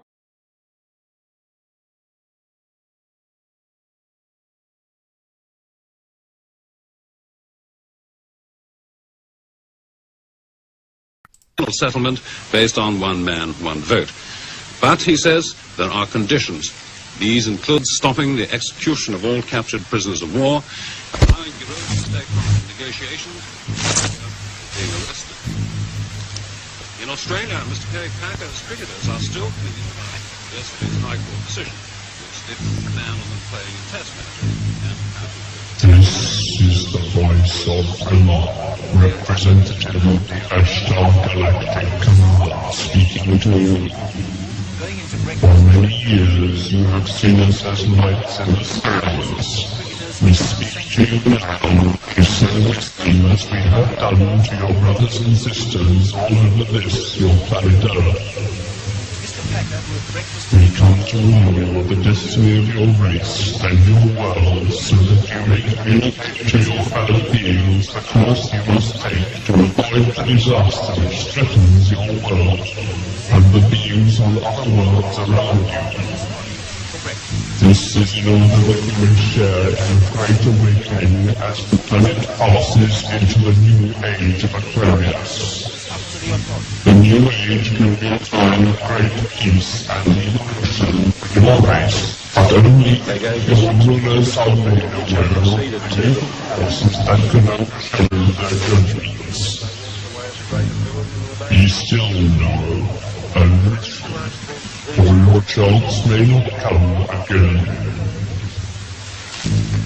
All your weapons of evil must be removed.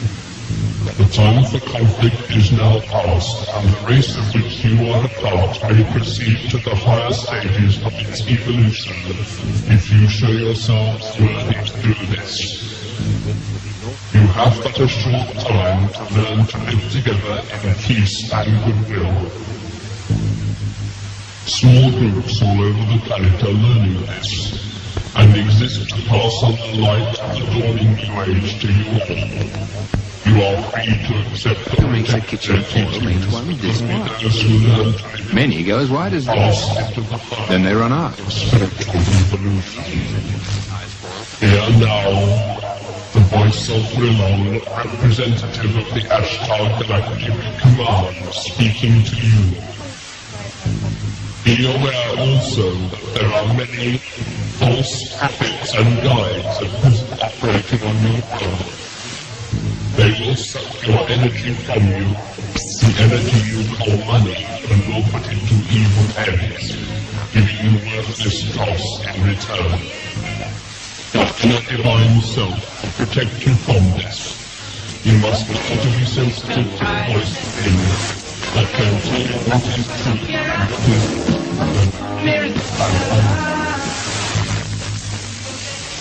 learn to listen to the voice of truth which is within you. It's such a Read yourself. This is our message. really appreciate that we can't I insist so little, full of only really choice ingredients.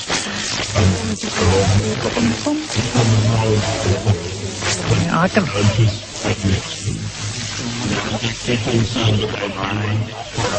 Cats have 9 lives. Have no fear. Keep on learning yourself and just hard with the ways of your planet Earth. This is the Ashtar Galactic Command. Thank you for your attention. We are now leaving the planes of your existence. May you be blessed by the supreme love and truth of the cosmos. use your imagination.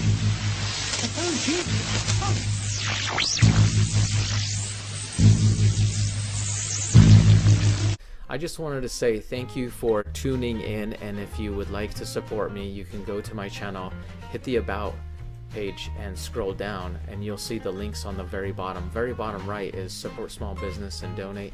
You can donate anything you'd like if you'd like to help me out, or you can take a look at the adventure guides that I have published, which will help you anytime you're looking for a vacation. I talk about some do's and don'ts, and also give you a location of a very affordable hotel in order to save you money, and other details. Thank you for listening very much as always. Take care, be safe, hit like, make a comment, and share this link.